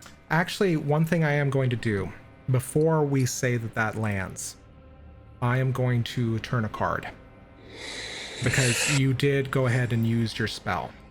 The Imperator, the sovereign of visions, swans, blades, and water. Wisdom in war, turning points, deciding factors. Sometimes conflict is needed, and the Imperator believes that keeping a level head and using intellect and wisdom rather than rage or brute force paves the path to victory. Of course, not every crisis point lies within a literal battle. Some conflicts take other forms, stressful situations where some are prone to make rash decisions based on emotion, but not the Imperator. Follow his example. The Imperator is the sovereign of the Visions family. He is a leader, an advisor, a teacher, and a mighty warrior. Okay. An NPC foe makes a wise choice. Something important reaches a turning point and it goes poorly for the PC. The PC's failed actions turn out to be a deciding factor for an even larger matter. Stop being so good at this, Money Cook. Yeah. He shall lead us through the gates. The storm of war cannot harm us if we follow his command. You gut shot, Jaren. And I think the combination of the... All right. God, what am I going to do with you? All right. But just technically speaking, a sovereign card is +1 to everybody. Right. Right? Okay, cool. Yeah. So at this point, with a 7, you needed to hit an 8? I needed to hit an 8. Okay. I am going to... Oh, man. All right.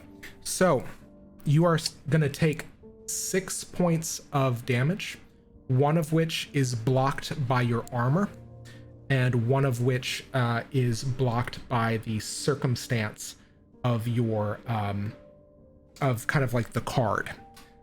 Basically, as this thing, what he does is he trades the damage, firing the mother gun into you. You may spend a physicality to negate a wound. However, I absolutely will. Oh. Yep. However, I am giving you a point of despair as something begins coursing through your blood with the landing of the bullet. And I need you to make a resistance roll. All right. Can I add a bene to that? Absolutely. I'm going to say the target is a 7. And what type of bene is that? That is going to be a physicality bene.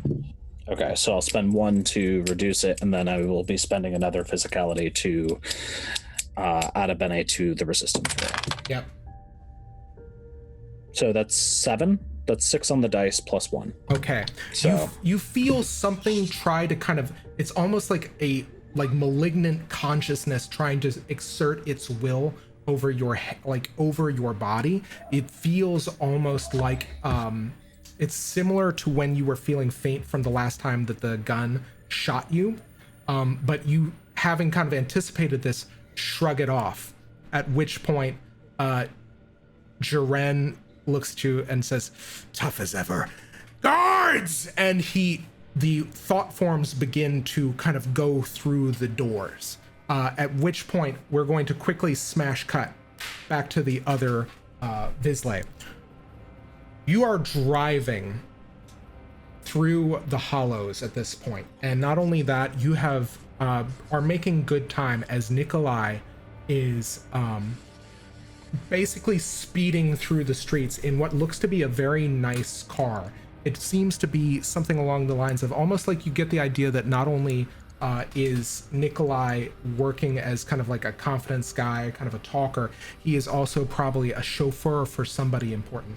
And he says, "Oh, wow, wait, that's not good, is it?" And you, as you kind of pull up to the front of the Silverjack Casino, you see a number of thought forms like beginning to leave their posts from the front door and move into the casino proper. What do all of you do? Maurice unconsciously, in a moment of kind of forte magic surging through him against his will, casts Weaving the Tail. Okay. I change circumstances around me so that my story goes more in the direction I wish. My next action and the next action of all my allies within a long range are enhanced by +1 die. At the same time, up to 4 minor events occur that are favorable to me. Ropes breaking or not breaking, NPCs slipping and falling, doors closing, people being misheard, and so on. Okay. So, spend that sorcery. We are going to move this to Chant of the Nightblades. All right. I am going to pull this up to make sure that I have all of the effects available. All right. So let's see. Bear with me, guys. Conflicting tales.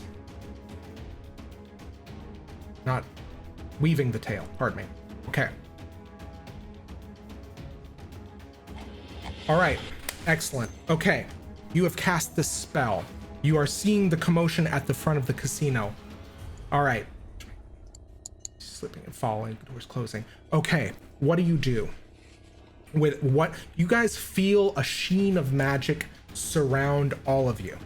As how does this look? What does it look like when you cast this spell? Like Maurice is just kind of like looking around, and as the adrenaline rises, something like the combination of like your heart beating quickly in your chest and the way that your sternum kind of vibrates when you're at like a concert and that bass hits. So everyone kind of feels this rattling in their rib cage. Okay. All right. So you all feel this rattling in your ribcage, but you feel kind of emboldened and empowered, as though something dramatic is about to happen. What do all of the rest of you do? Nikolai is beginning to exit the car and kind of like walk run to the front of the casino. I think Gav definitely like has her rifle still like strapped to her back, but isn't super clear on like, doesn't want to just like go in totally guns blazing. Like she doesn't know the layout of this place at all and might ask Nikolai like, is there a more secret way in that we don't have to like go running in with everybody and create more chaos? There is a back entrance. Just follow me. I think... Yeah, she moves with him. Yeah, at which point you guys start moving. Kyrrie, what are you doing? I think Kyrie's probably the last one to get out of the taxi. I think she sees that kind of go down between Gav and Nikolai, and as Gav starts to follow Nikolai, I think Kyrrie will like naturally do that as well. Okay. As you are running up to the side, the first minor event occurs, which is that the thought form that was guarding the door has somehow left the door open and is not at his post. What do you do? If Nikolai's moving in there, I'm gonna keep moving. Okay.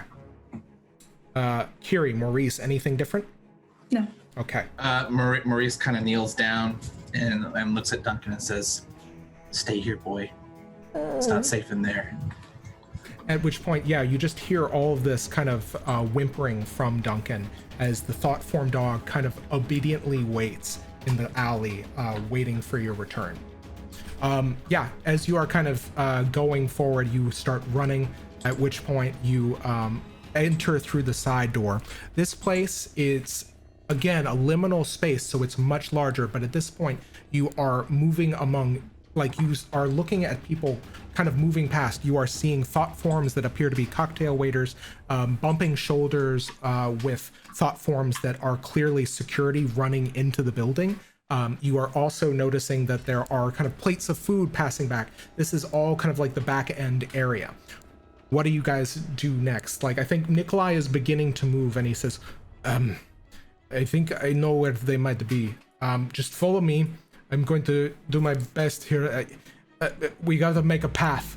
At which point you can't help but notice that there is a clear path through all of these kind of circumstances of the thought forms. There is kind of a clear way forward. Minor event number 2, down. Can minor event number 2 be a break? Yeah, there was a brick that was holding... No, yeah. A break. We need a break. Okay. All right. So that's minor event number 2. There is a clear path you are moving forward to, at which point I think all of you are getting through all of this. When you say, can event number 2 be a brick, what do you mean? No, that's a break. A break for us. Oh, pardon me. Yeah, I think at this point, all of you guys... We need to pee, Zach. How dare you? Your bladders burst on the casino floor. Yeah, at which point all of you guys entered this large kind of antechamber, the 5 doors of metallic sheen, the signs above them, and you see 4 thought forms spin to face you. And that is where we're going to take our 10-minute break. Please don't make me laugh. All right, everybody, guys, take 5-10 minutes. We're gonna get back. It's gonna be a lot of fun. You know, bladders will be emptied, decisions will be made, drama will be had. It's gonna be great. All right, bye. Okay, guys, welcome back. You are rejoining us in the middle of a massive battle between Jaren the Devoured, the Thought Forms, and the rest of our Vizsla. We are going to essentially kind of pick up where we left off. At which point all of our Vizsla are in a room leading to a number of metallic doors, one of which we already know Twigg is behind. battling Jaren and awaiting and hearing the sound of thought forms kind of steadily filing their way in. So, with that in mind, we're going to pick up right where our Vizsla left off. I am going to put on some battle music, and you guys are going to explicitly tell me how the hell you're going to deal with this. All right. Ready? And a 1, and a 2, and... Okay. So, you guys have entered into this kind of parlor area with the metallic doors. There are 5 thought forms facing each of you, turning and looking in your direction, at which point I believe I think you guys have time for 1 action if you want to take a non-combat action. What do you do? I will refresh a pool. Okay. Anybody else? None of mine are minor, so it's gonna be what it is. Okay. At which point, I think all of the thought forms turn on you. Some of them very kind of like brandishing fists, other ones kind of reaching out as if to point in your general direction. And I need, what we're going to do is we are going to, because there's so many combatants, we're going to alternate between Vizsla and thought form. Okay. So the very first thing, we're going to say that the fastest of you is probably Gavriel. Gavriel, what do you do? I think not being the most convincing person in the party, but this is not her prey, so she's just like, get out of the way. All right. You may make an interaction roll.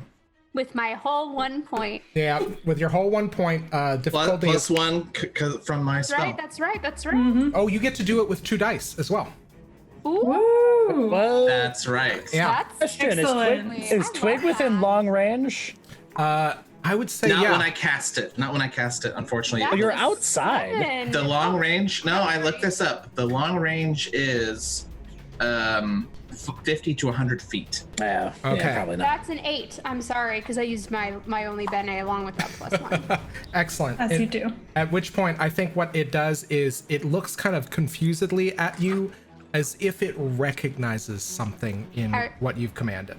Yeah, I look pretty terrifying too. I'm just like, nope, move now.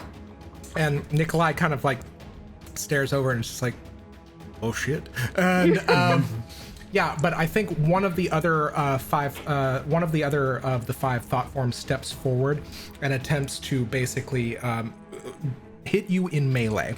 So I need you to make a dodge roll, Gavriel, because you're the one that kind of talked. Let me pull up yield stats. Ye old stats.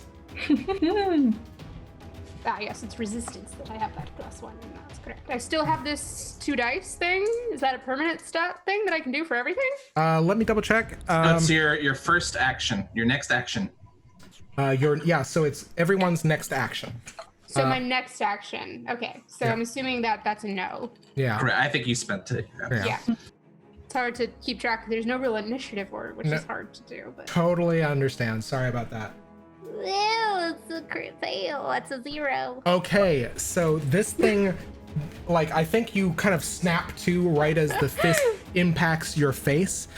It does 3 points of physical damage. Shit. You may spend physicality as normal to prevent these 3 points of damage. Oh yeah, absolutely. Okay. So the next person that's going to act, Maurice or Kyrrie? Do you guys want to ahead. decide who? I'm gonna say maybe Maurice, if it's cool with you. I think what Kyrie's gonna try to do is try to look like a scared casino goer, because she's dressed in like this 30s dress and what have you. I think she's kind of gonna try to blend in a little bit with like the people who just happen to be there. Yeah, absolutely. Yeah, there are people running kind of out of the high rolling rooms, kind of like wondering what's going on. If you want to, okay, so you are, do you want to have that be your action? Yes, if I can. Do me a favor, make an interaction deception roll. Okay. Do I roll those separately or at the same time? No, at the same time, you can roll 2 dice because once again, Maurice is empowering you. Okay, solid. And then I will pump a bene into the interaction bit. Oh no, one's on the floor. Reroll. No worries. All right, rolling this and trying not to get it on the floor this time. All right, that's a 7 and a 5. Okay, so these things just kind of file past you, at which point I think that the next one kind of that would have kind of focused on you is going to move towards Maurice and attack you. So make me a resistance roll. You may, not resistance, a dodge roll. You may do so with your additional die. And you again need to hit a 5 to dodge.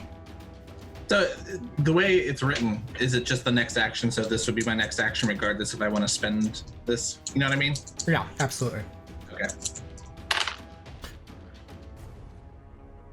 So that is a 7 on the regular die, 5 on the magic die. Yeah, easily. I think where Gavriel was kind of caught off guard by this thing kind of moving forward while she intimidated the other one, you kind of deftly almost telegraph the strike as it's coming in and you move to one side.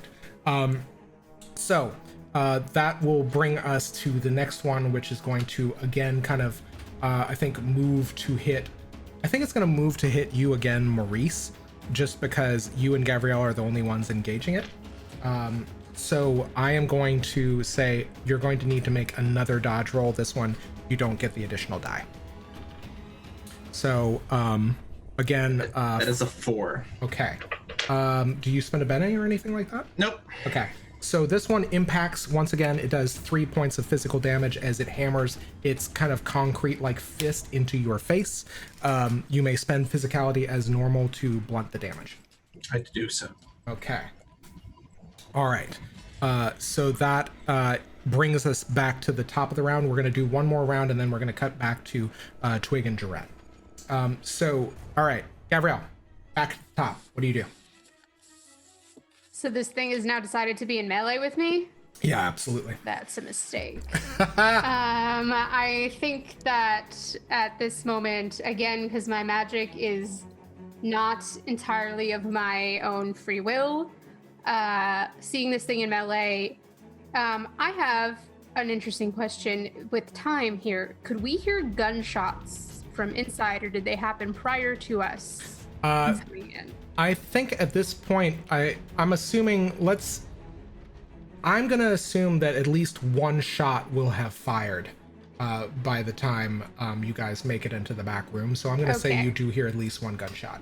And the only other person I know that shoots guns like I do is Twig. So I am now very concerned that either they fired a shot or a shot has been fired into them. And that is going to give me the impetus to cast Eye of a Menace. All right. And this thing like tried to hit me, and I'm gonna say for flavor that in a burst of like angelic light, like a shield, with my physicality bend, it goes and like doesn't hit me. But the reaction of that reverberation still like knocks my head back, and then as it comes back down, that were-raptor beak is starting to form, and my eyes go very hawkish feral. And I grow a couple feet, and my feathery hair becomes that mane that goes all the way down. My hands turn into those claws with that very raptor signature mobile thumb.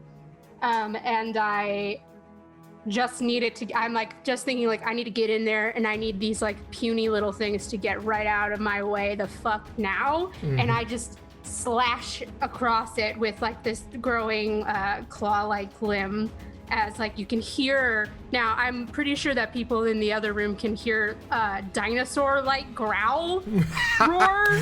Yeah. I think, yeah, exactly. I think at which point, like, yeah, the feather armor goes up, and the very first thing that Nikolai does is looking over, is like, oh, that's kind of cool. And then the beak starts to form, and you start to grow, and it's holy fuck. Yep. You slash, make a attack roll for me. The card that's up right now, does it have anything to do with gold or the dark? Can you remind me? This is actually, so here's the fun thing. Because you cast a spell, we're going to turn another card. That one, I will say though, that was your, that was your, the Imperator card. That was not your family, was it? No. Okay. So we're going to turn another card then. Oh, I also get 3 more bene to my accuracy pool. Have fun.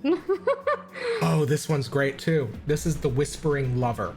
Gray is accentuated. Indigo is diminished. Love, romance, partnership, loved one, relationships. Love represents the strongest of bonds, romance, family, and deep friendship. The intimacy inherent in the whispers of the lover is rare and valuable. We seek love, and once we have it, we fight to keep it. The Whispering Lover represents those people in our lives that are most important to us. It doesn't have to suggest romance. There are many kinds of positive relationships one can have in their life. Okay, so moments with those we love are fleeting and yet carry the most power. With that in mind, regardless of whether or not it's romantic, Nikolai sees you growing more feral after you make the slashing movement, and we're going to resolve that action after you attack. What do you Great. do? I'm slashing at that one thought form as I'm trying to, and then my next thing that I would try to immediately do is like barrel past them into the room. Right. Absolutely. I want you to make your attack roll. An accuracy bene is what you would need to accentuate it. Boom. Well, I just got 3 more to that pool, Yeah. which is fine because I naturally have 6. Excellent. I'll put one into that. Zach, which family is this card? This family is, let me double check. It is, pardon me, I have to do it in the new window so it doesn't block the path. Vision, Swans, Blades, and Water. That's an 8 on the dice, so I do believe that might hit. Okay, absolutely. Do me a favor, how much damage does Eye of Amonis do? It's a level 3 spell? It is the exact level of the spell. I don't think I have anything attached to that right now, so it's just the 3. Okay, so you do, I think, 3 damage to this thing. I think also, do you get Telestic Strike, or is that only from range? That is, I can read it out. Telestic Strike is any weapon attack enhanced with magical energies. Oh. Yeah. Are my hands enhanced with magical energies? You have formed claws, so I'm going to say yes. That's another +2, so that's going to be a 5. All right, you rake your hand across this thing, and I think that there is something Nikolai sees in this kind of feral anger, and he kind of like panically looks at you as you kind of like look hungrily around and like look for your next objective, and he says, just remember, you are in control, and you are going to get 3 bene to your intellect. Whoa, that's the smartest I've ever been. And not only that, you feel the dark kind of facet part of yourself kind of gripping at your mind slowly recede as his words take hold. Damn. Okay. So you easily barrel past these guys right to the silver door. There is now am I through the door? Because I think my giant were-raptor self would try to like just Godzilla through it. Oh yeah, absolutely. It's now a verb. I think there's now a giant dinosaur in the casino. Right, exactly. At which point, yeah, lending to the panic, I think there's one guy with a handful of like mage coins and chips just looking and and just like chips go flying. And not only that, I think the chips fall where they may, I say. Exactly. I think what happens is you barrel through well, here's the thing. I think that this is the next minor circumstance that happens is you slash across the thought form.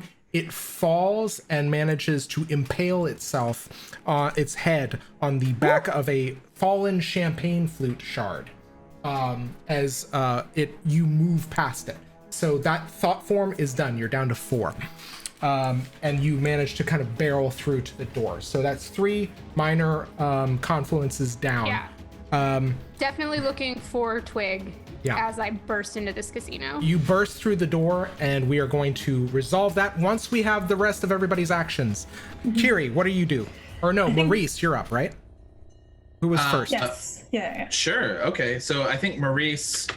So when Gav told the thought forms to get aside, how many did that neutralize, or none? The one that she addressed is kind of like still kind of confusedly trying to make its way through the crowd, and it kind of spots you. What do you do? Maurice is going to run after Gav as far as he can, unless he's, straight to the door. Platforms be damned. All right. So you are going to move straight to the door.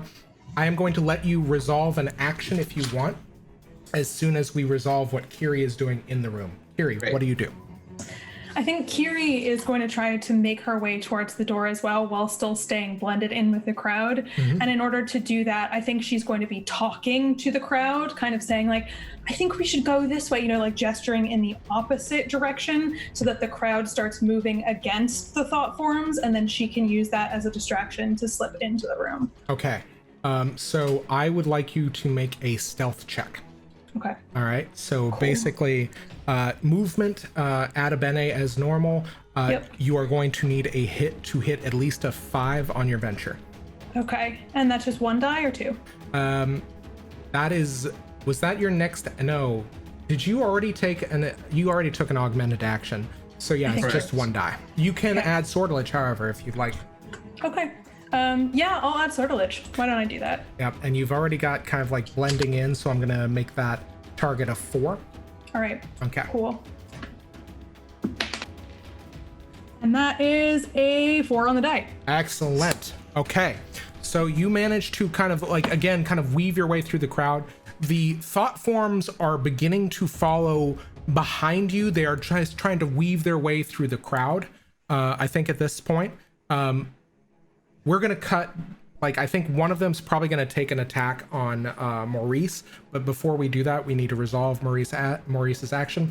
And we need to jump cut to Twig. You have fired 1 shot into Jaren. Jaren has fired 1 shot into you. You are squaring off. It's basically like a Hong Kong action shoot 'em blood opera in this room. You are basically kind of like moving very quickly, strafing past, at which point you kind of notice that Jaren is moving much more quickly, even past the silver crutches and past the silver, past all of the the prosthetics. So it's your turn again. He's called for the guards. They're beginning to kind of surge forward. I think at which point you begin to I think that this round takes place before people burst in. What do you do?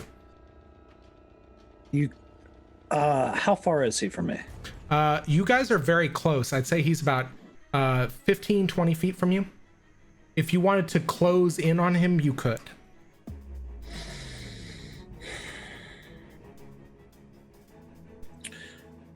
I think Twig is just going to snag Fortinbras off the table. Okay. And then turns. Man, I was considering taking death in 2 hands as a secret. Mm-hmm. I did not. I should have. Oh well, live and learn. Mm-hmm.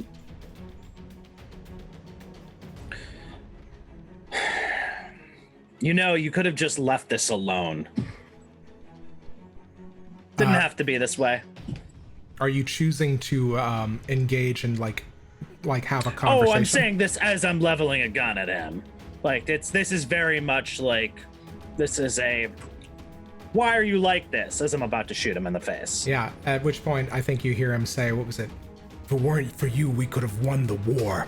And as you are seeing him talk, you see a scar which is unlike the rest across his face and body. There is a line scar across his throat that you realize is probably why he talks the way he does. We were on the verge of victory. You robbed me. I robbed death. And now, here we are.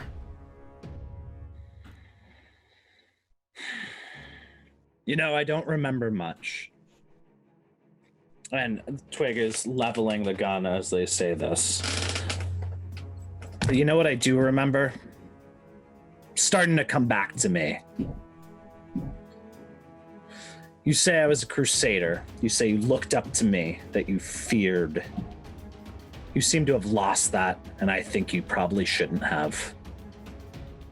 Some things are inevitable, and some things are unwinnable. And anybody who thinks you can win a war is either a fool or an idiot. Fuck this guy. I'm invoking my secret soul. All right. So this is what happens. Is there is a voice inside the back of your head that says, "What?" Hold on. What is your name? And does Twig say this out loud? No, it is a voice inside of you. It's asking your name. You can respond to it. I think you need to speak it out loud, yes, in order to invoke it. And I think this is coming from, this is just something Jaren said jostled this loose. It's coming from deep, deep, deep, something buried or hidden deep in Twig. Kath Doyante. That's your name. You speak it. And not only that, there's something about your form that shimmers. A superposition of an image overlaid on top of you. A plague mask forming the tip of your nose. A doctor's outfit, a valice in your right hand instead of a gun. As the secret soul, you hear, Gavriel, what sounds like a gunshot, but what is really the sound of breaking flasks and beakers shattered at a high pitch as the doctor, the symbol of the secret soul of the Magisterium, manifests, and you get +2 to all of your actions for the rest of the day. Jaren, Fuck this guy. Yeah, Jaren, terrified by what he's just seen, fires again. You add 2 to all of your actions. Resistance, dodge. I need you to make another dodge roll. This time, the challenge is still 11, but I think it's going to be a 10 because you have frightened him. What do you do? So I'm going to put a movement into that, so that'll be a +4 total. Okay. That'll do. All I right. assume a 9 + 4 will do. Yeah. That's a 13 total. The mother gun spins in his hand as he kind of pulls it across. You realize that whatever Jaren is, he is an expert marksman, and yet still you move too quickly, too analytically, too calculating as you move to the side and bypass the bullet as it whizzes past your ear. And that is when the rest of the Visley break into the room. You guys see this superimposed figure of Twig basically looking on as this silver-plated like monster of a man is firing a gun. At the same time, this kind of illusory figure superimposed over Twig. There is kind of this confidence that is overlaying him. There's kind of this secret knowledge that now is theirs. Pardon me, was it superimposing them as like this secret knowledge enhances their abilities and strives them forward. And you see this combat happening between 2 rancorous enemies.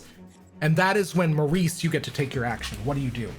So Maurice has arrived at the door, and I think there's the thought form that's accosting him, and he'll kind of swing around with a haymaker augmented by the chitinous plates of his suit. Excellent.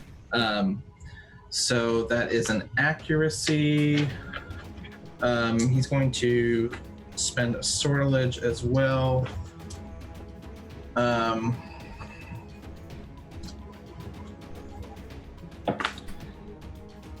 Right, just an accuracy to punch someone in the face, right? Yeah, absolutely. Okay. My heart. Woof.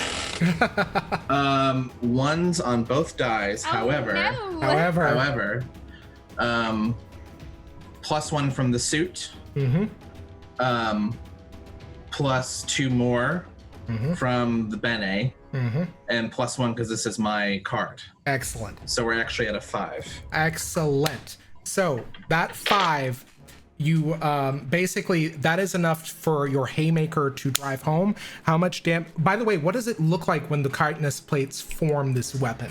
Fucking exactly like a predator fucking thing, just shinking out of the wrist. Yeah. Yeah, it's fucking great. So how do I determine damage with this thing? I believe It just says +1 damage, so yeah. So let's say a haymaker I'm gonna say is probably 3 points of damage. So you've basically wounded it. Okay. All right. So yeah, so you kind of like deck this thing as it like moves to attack you.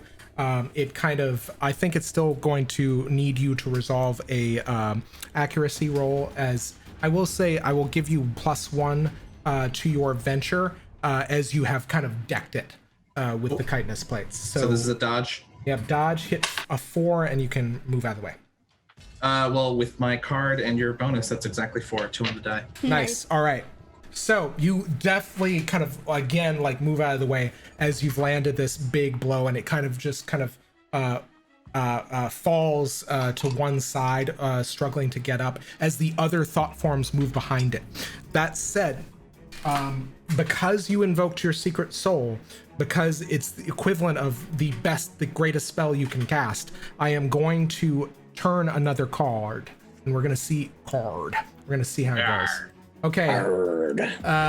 Marissa, you're not allowed to look at this one. Oh God. It is the harvesting spider. Action, labor, stealth. Yes. Yeah, spiders are so many things: builders, weavers, and caretakers, but also hunters, killers, and blood drinkers. The harvesting spider cares for her young, but at the expense of what she harvests. And that just might be you. She is stealthy and sneaky. Her many footsteps are silent. Regardless, spiders never stop working. They build and create to serve specific purposes.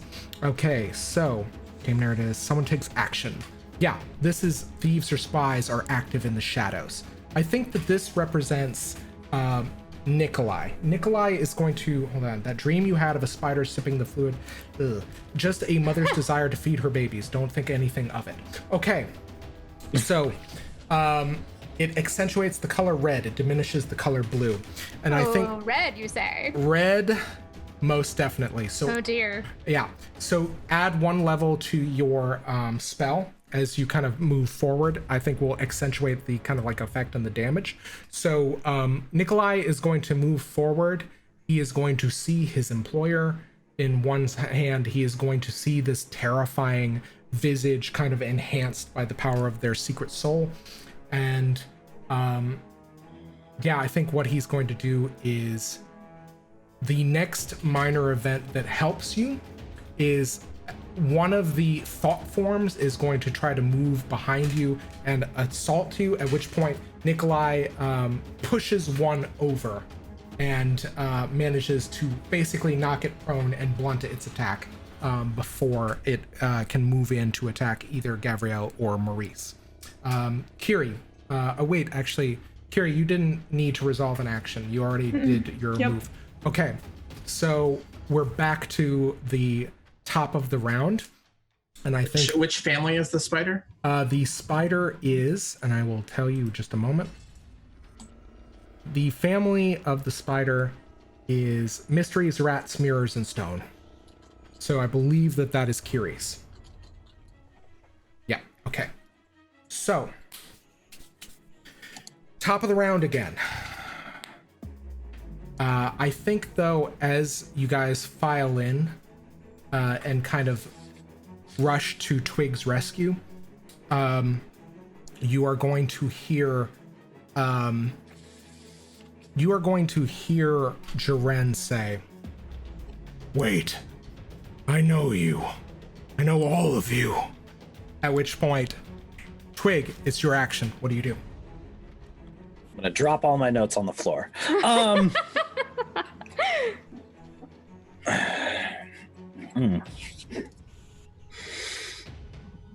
Do you know anything, really? And shoot him in the face. All right. Shoot him. Okay, so I'm gonna put sortilege into this. I believe it's my last sortilege. Okay. And need to hit on 11. All right. so that's +2 +1. So I need to hit an 8. Okay. That will not do. That is a 5. Oh yeah, he dodges. 4 and a 5. 4 and a 5. He dodges out of the way of your shot, and once again is going to, I think, seeing the situation turn for the worst, is going to. Oh no! Somebody signed in on my shit. Don't do that. No. Okay. You're signed in on what now? Everything looks good on the stream. Yeah, you're fine. Excellent. Okay. So, guys, basically what ends up happening is Jaren is going to see things turn south as the other Vizsla enter into the room. I am going to turn a card to determine one thing as he begins trying to find a exit out of the room. Oof. Well, that's Don't no like good. that. The devil, nemesis, temptation, lies, charm, persuasion, and words. The nemesis of secrets is the prince of lies. Secrets, ravens, books, and flame. A devil literally gets involved with the narrative. Charming, okay. Uses Is that the nemesis of secrets, ravens, and books? Yes. Well, fuck me, right? Yeah. You get Oh, you've done it again! you get -2 on all of your actions until something happens. So you So break even. flat 0. Yeah, flat 0. An NPC believe. Okay. An important NPC's words prove insincere. An NPC ally falls for the lies and trickery of someone else. No. Oh no. At which point, I think. Let's see. How does that work? then? Don't you dare! I think you have to. Don't you dare! That's what the cards have demanded. That's not true! I know exactly what happens. I'm so sorry. That's impossible! At which point, I think that Nikolai, seeing exactly what has like, I think that Nikolai has kind of filed in, and then I think what happens is he's kind of distanced himself from the group. At which point, basically, he's kind of knocked over the thought form and thought, all right, as well. At which point, I think Jaren grabs Nikolai by the throat and like moves forward with amazing alacrity, all of these prosthetics kind of moving in tandem. At which point he grabs Nikolai by the throat and he begins to do what Logavors do.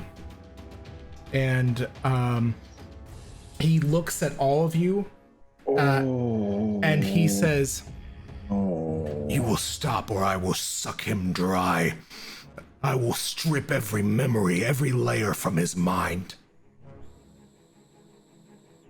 There's a truly terrifying roar from the creature that is Gavriel. Mm-hmm. Like she kind of barreled forward to like stand beside Twig, and as close as she can get, like snapping these like very clearly, like the closest I can get is like very Velociraptor, but like with more of a curved raptor beak, just like snarling against him. and he is beginning to pull Nikolai towards an exit. What appears to be like kind of a back wall. It seems like actually I will say that that was Jaren's action. He's kind of separated himself off. He's using Nikolai as a human shield. I believe, Gavriel, it's your turn. Oh my god. There's a very important question I need to ask because I always mess this up. When I spend acumen, do I also get points to put into a pool? Only when you enhance your forte. So, Amazing. I have enough for one more spell. okay, what do you do? Okay. This could either go terribly bad or horribly wrong. I don't like those choices. It's called Demon Shriek, and I don't think we've done it yet. This is not that big spell I was off-screen teasing my other cast members about. We'll save that one for another time. But this spell does something I think more apropos. Okay. I'm just gonna read from it. I summon an incorporeal, Jesus, demonic entity that psychically assaults a nearby being, inflicting one anguish and forcing them to lose their next turn. If the being resists the demon's mental shriek, the negative feedback is channeled to me, and I potentially suffer the damage unless I can make a resistance move. Yo! Excellent. So, And I think with that roar, I just did it. yeah. So let me double check one thing. I want to make sure. So that was the Nemesis. What is the level of the spell? 3? 'Tis 3 plus 1 die. Excellent. One thing I am going to do, because you've cast a spell, I'm going to turn a card. Actually, you know what? Oh, Jesus. All right. Do it. Okay. The Nemesis card. Don't forget you're an apostate. Also, Yes, I know. this is the first time this is on the invisible sun. Enveloping invisible, like this is the first time we've played enough that we end up with a card on the invisible sun. Enveloping darkness, invisible. Mysteries, rats, mirrors, and stone. Meanings, restriction, loss, endings. Dark isn't an absence of light. Light is an absence of darkness. Darkness is the default. It moves in to fill any place the light abandons. The dark was the totality of the actuality before the suns existed. And according to many, the dark will be the totality again. Once the suns are gone, the darkness is the end. It takes things, it takes us, it grabs, constricts, and overwhelms everything not warded by the light. The enveloping darkness pretends an ending. Something draws quickly to a close. Endings aren't always bad though, so this card turn can bring a relief as an affliction or problem comes to an end. The card can also mean restriction or denial. The tendrils of enveloping darkness can hold us fast and keep us from doing what we want. An end to freedom, so to speak. This card does not suggest death for the person in question, but it can suggest the death of someone involved in the matter at hand. Okay. He was so afraid of the darkness beneath his bed, he neglected the darkness outside his window. What does the fact that it's on the invisible sun marker, what does that mean? It accentuates all magic that is invisible, and it is also present throughout the next cycle. So it affects everything. Every invisible spell is +1 going forward. What's the color of Demon Shriek? Demon Shriek is pale. Okay. All right. Let's see. And it only has a factor in just invisible. There isn't anything else to it. Okay, so this is what happens. The shriek of the dark inside of you exits. Not only does the shriek exit out of you, and you see, I need you to roll to see if you can actually hit him with this spell. So roll 2 dice. You can, I believe, spend a bene for a sorcery to accentuate it if you have it. No, I don't. Okay, so roll. Actually, I do. I'm sorry. I totally do. That was not my +5 spell. Okay. That's secretly in the back pocket. And I totally do. excellent. So what I would like you to do is you need to hit a 7 in order to affect Jaren. Motherfucker, that's a 9. Yeah. All right. So this is basically a critical. Boom, and that's all of my sorcery points, but it was worth it. Yeah. So not only does the demon shriek take place, and Jaren, the silver sheening of the plates reverberating as though kind of struck, not only do you let forth this dark shriek of the facet inside of yourself, you vomit a cloud of black and gold, and this cloud moves forth. It picks up Jaren by the neck, and it throws him into the open maw of the demonic creature posted to the wall. As the thing that once devoured Jaren gets to finish the job. And I need you to take an anguish as the dark inside of you manifests, and I'm giving, this is a GM shift, I am giving you 1 point of despair. So I have despair and anguish. Yes. Y'all, for those playing at home, that's my 2nd point of anguish. Yep, absolutely. And I think even Nikolai is terrified as this thing picks up Jaren, and I think as Jaren is being carried into the maw of this creature, you hear him just screaming at Twig. We were friends! We were supposed to be friends! We were supposed to, and the jaws clamp shut and begin masticating Jaren as he screams screams. Can I reach this? You made absolute. I will give you this extra action if you need to. Oh boy. Oh yeah, I'm gonna riffle through his brain like a Rolodex. All right, you may. Twig will, carrying through with this benefit of the doctor, is going to rush forward and just grab whatever little bit of Jaren that I can while it's being torn apart by a Gav. So Sorry, but for point, this is the creature on the wall, the head mounted on the wall. Oh, that's not you. That's the creature on the wall. All the spell does is give them anguish. Oh fuck yeah! Oh, so that it allowed it allowed his poor innocent creature. I thought that was you chomping on it. No. I misunderstood. That one doesn't. It's not on me, y'all. I didn't even. I'm gonna say that Gav doesn't even know that's what she was doing. Mm-hmm. All right. Well, I'm gonna grab Jaren. Oh. Can you describe his prosthetics one more time for me, Zach? They are all silver plated, silver plate of like metal, and they are very well crafted with very well engraved signs. Okay. What do you do? None of them look like they store bits of him, do they? You don't know. You would have to. I'm going to grab whatever I can reach of Jaren and cast Memory Spew. Okay. Are you looking for something in particular? Absolutely. Okay.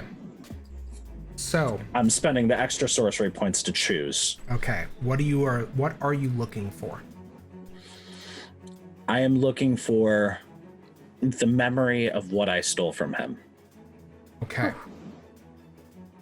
All right. I want you. So Jaren's level is, with all of his defenses, is 11. But because he is being masticated, it is 10. Because he has received anguish, it is 9. So I need you to roll a 7 or better. Okay. So I rolled 2. What is the roll of the what is the cost of 3 the ability? plus 1. 3 plus 1? 3 plus 1, and then I add a 2 additional because I'm through his memories. Okay, so in that case, yeah, roll to make sure you don't hit flux, because I think this is a gimme. Okay. And so because so I get and then I get +2 from cool. I do not. That is a 5 and a 7 on the dice. Okay, you rifle through, and I think what happens is there is a quiet moment where you see Jaren facing you, and the memory itself of Jaren is not crystal clear. It is like shrouded in fog and darkness, because essentially his memory, his anguish, is affecting his mental clarity. And I think you don't really get the sense of what Jaren was like before he was this kind of prosthetic monstrosity, but you like, not monstrosity, obviously he's disabled, but he is kind of a monstrous person. Pardon me. So what has happened, you have this clear memory. You are surveying this very daunting figure in a field jacket, in finely kind of a pointed dress colors. I think the color of, what color would you say was the color of your unit?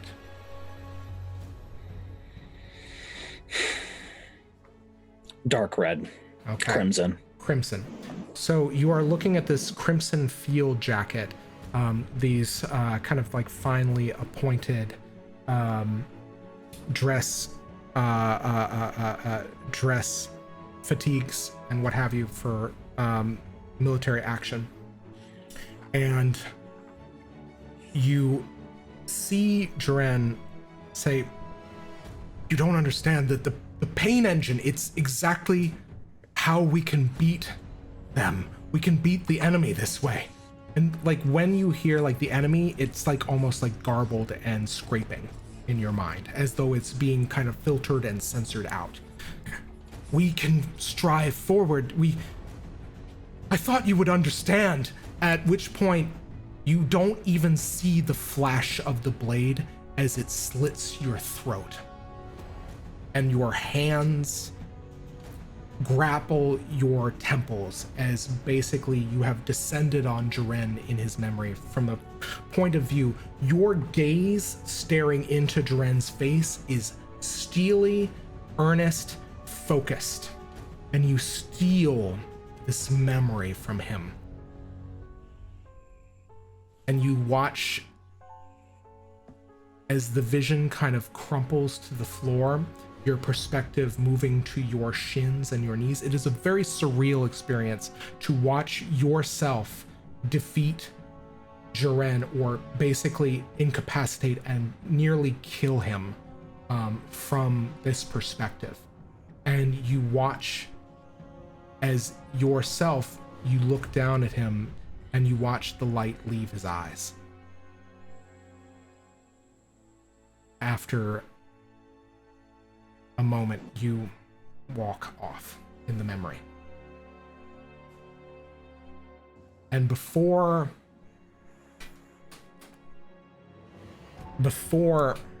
Jaren slips into unconsciousness, you just hear him say, "The Pathwalker, the Pathwalker, they can save us. They can save." And sputters to a stop, and the vision goes black. And all of a sudden, you are back in the casino. I apologize. That was memory spew. So he throws it up and I jam it in my mouth immediately. Yep. We can retcon that. I was absolutely intending to grab and stuff it right into my face hole. Yep. And you have cast a spell, so we turned a card. And this one is, if it will load, the Rat, the companion of mysteries, rats, mirrors, and stone. Survival, resistance, shadows, concealment. Rats are masters of survival. They're hardy, smart, and stealthy. Some rats, of course, get very smart and devise whole new ways of prospering amid humans, literally right under their noses. A few rats learn to adopt human identities through disguise, concealment, and trickery. Humans as a group are notoriously easy to fool as long as you don't overtly threaten them, and rats have no need to do so. The rat is the companion of the mysteries family. The rat sees much and learns much and keeps those secrets to itself. It keeps to the shadows and in fact is the lord of the shadows. The rat can be anywhere or anyone. And I think that is precisely what happened, is you got a sense of Jaren's will to survive as you essentially murdered him. Again.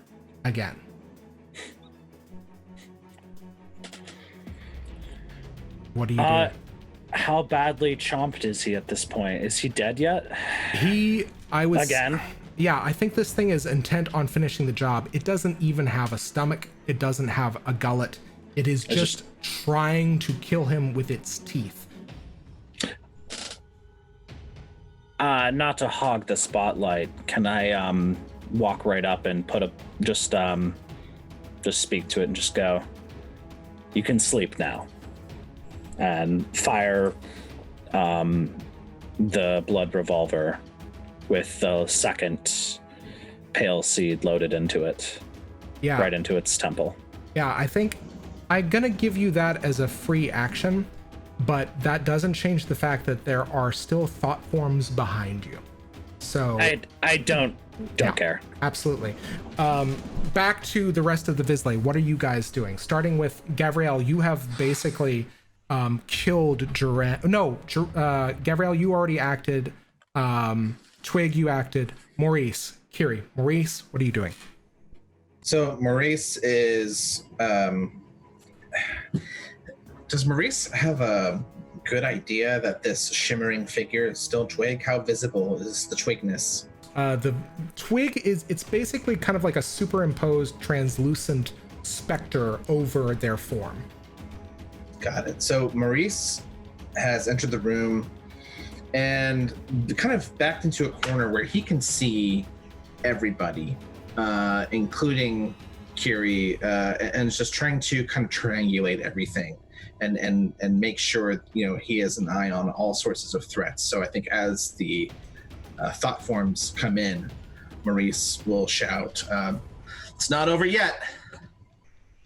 Okay. And maybe kind of take a step closer to Kyrrie, who's the only person not in some sort of weird magical form right now. Yeah, absolutely. Are you preparing an action? Maurice will. he'll prepare another haymaker. Excellent. If anyone Okay. gets close. All right. The first, and no sooner do you say that, where you this other thought form marches forward. I think it's the one you've already kind of like smacked in the face. It's gotten back up. It has identified you as a threat. It is going to move and try to attack you. So give me another movement roll for a dodge.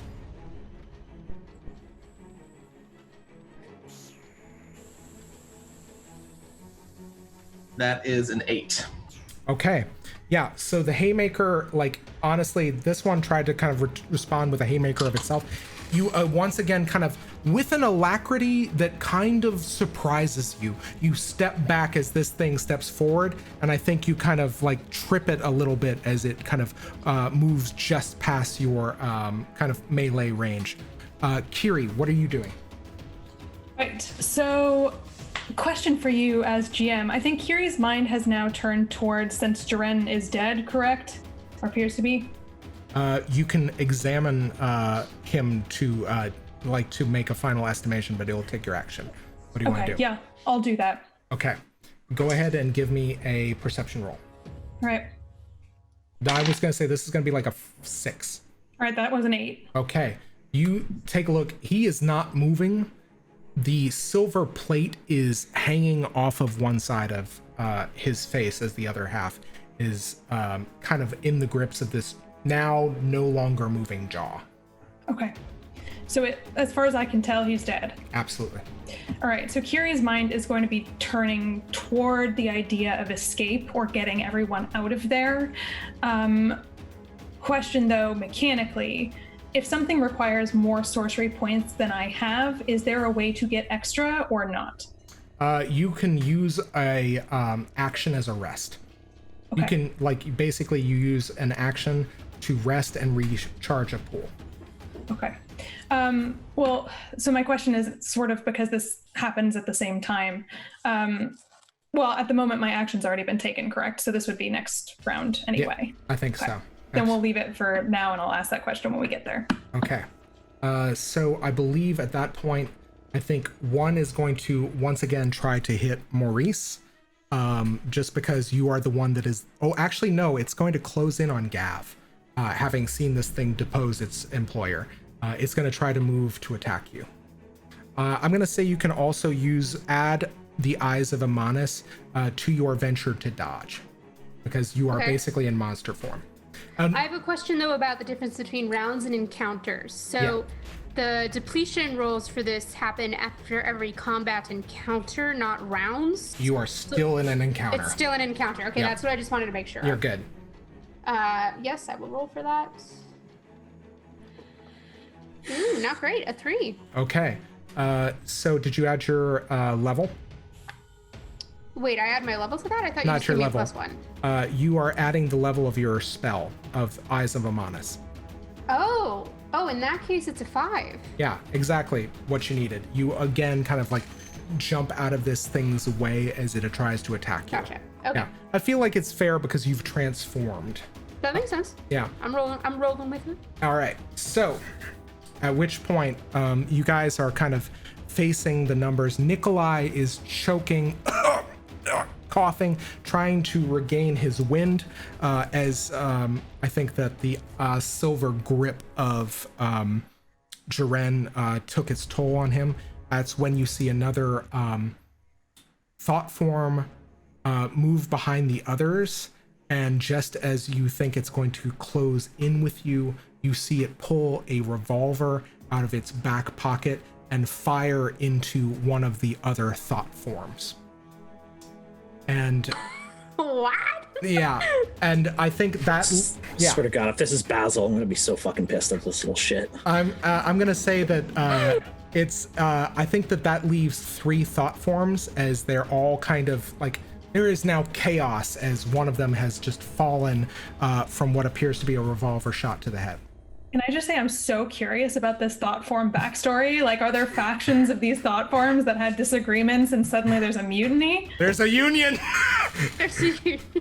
No scabs. Yeah, what do you guys, I was gonna say, at this point I believe it moves back to the top. So Gavriel, what do you do?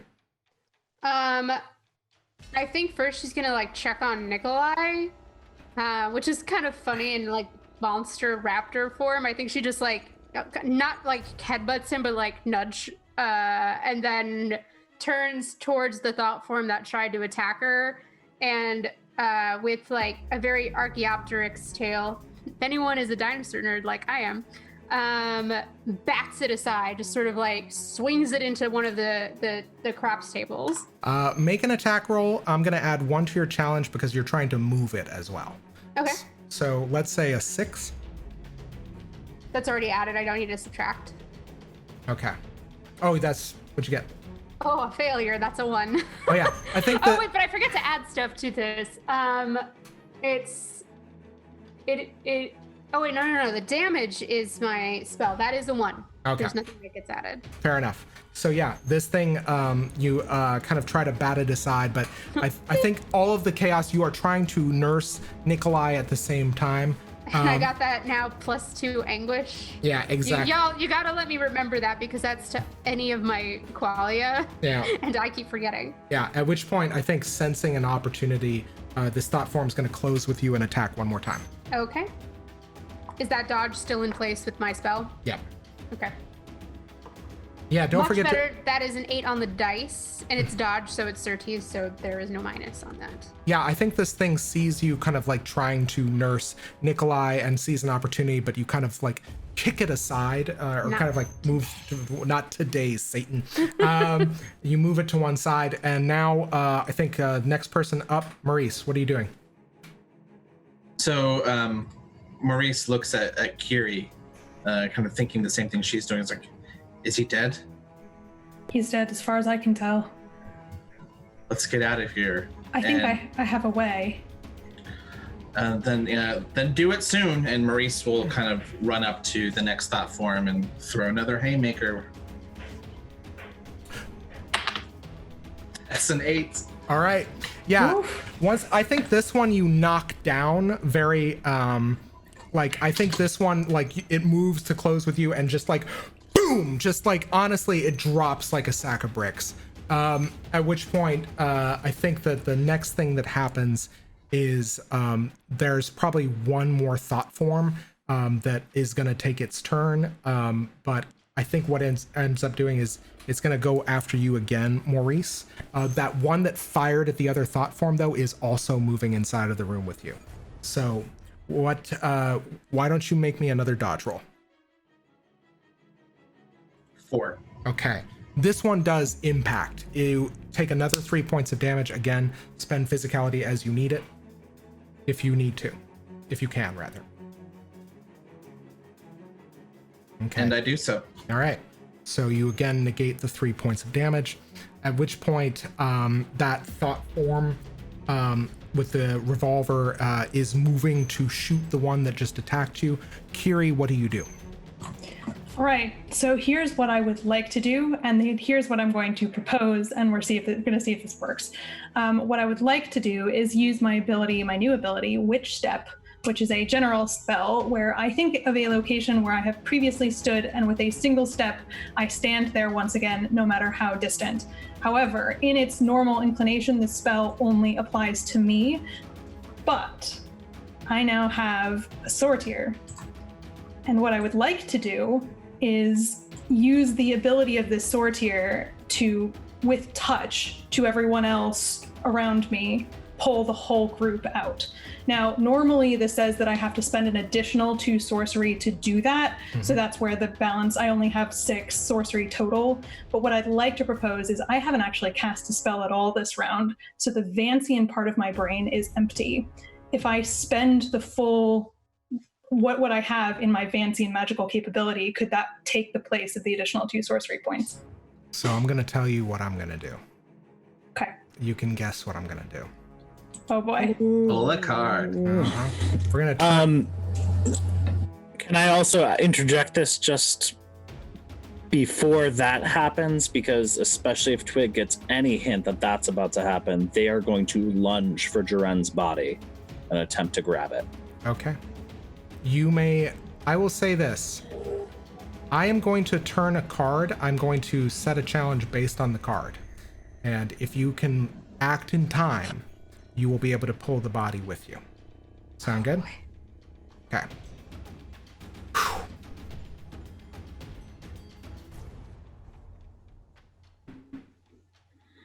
Conspirator, defender, secrets, ravens, books, and flame, upheaval, hidden agendas, gossip. The conspirator keeps to the shadows, whispering with others like her. How many conspirators are there?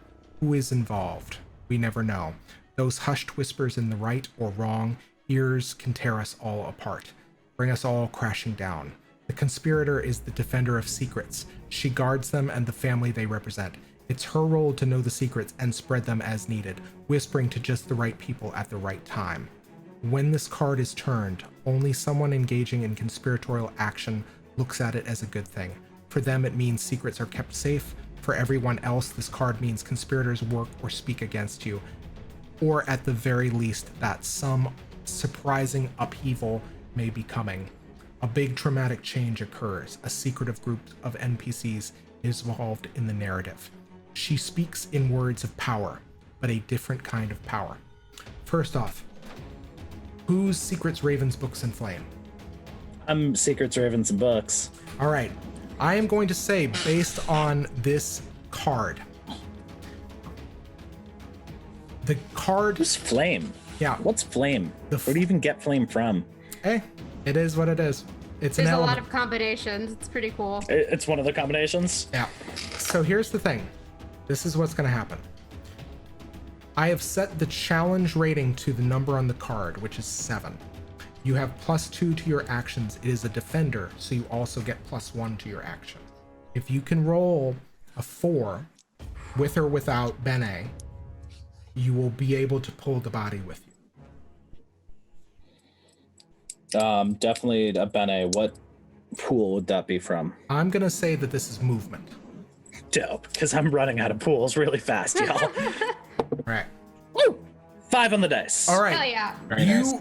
pull this body close to you as you also... Kyrrie, what does it look like when you pull the mirrored sortier from its sheath? Right. So Kyrrie effectively grabs what looks to be just like a scintillating object. You can't even really tell it's a sortier because it's reflecting everything around it. So in the middle of a casino hall, it would be particularly glinting with like the gold of the machines refracted back off of it. Just like saturated color is kind of what it looks like in this particular context. And given that it's mirrored, it always will reflect what's around it. And so it looks like she doesn't quite know what she's doing. This is the first time she's ever effectively tried to wield this sortier she found in the pool. But she thinks back to the swordsmanship lessons that she had with Gav, and she thinks, you can do this. It can't be too different, can it? And so she holds the sortier up as though trying to commune with the magic around her and have it kind of connect and crackle and find her in the center of what she's trying to do, and just shoots her power, magical power, all of that Vancian power that she hasn't used yet, into the sortier as though the sortier was really just an extension of her arm. Okay. By the power of Grayskull. Absolutely. However, I am going to basically implement mana burn, essentially, because you had to overspend your your sorcery pool. Fair. GM shift, you suffer a point of anguish. Okay. All right. Join the party. So I want you to tell me. All right. Which step? Where is the least favorite place you want to be? The least favorite place I want to be. Where I feel least comfortable. Right. Oh, I can think of two. I think probably the least comfortable Kyrrie has felt recently has been alone in the middle of the bazaar, in the middle of the hollows. Okay. All right. I'm going to turn a card. What is actually, that's the question. What's the other least comfortable place? You said of two places. Yep, that's one. The other's King Nine's throne room. Okay. I'm going to turn a card. Question, Zach. Yes. Since I did use my one-timey dramatic thing, of the secret soul of the doctor, can I read this really fast to support my argument? Absolutely. Knowledge, and more important, the application of that knowledge is the purview of the doctor. The doctor has many secrets, but is unafraid to reveal them when the time is right. And then also, for the record, the symbol/image is a masked androgynous figure, usually in a cloak with a black fillet, representing the doctor. Can I jam some hidden knowledge into this spell to redirect either everyone or just myself?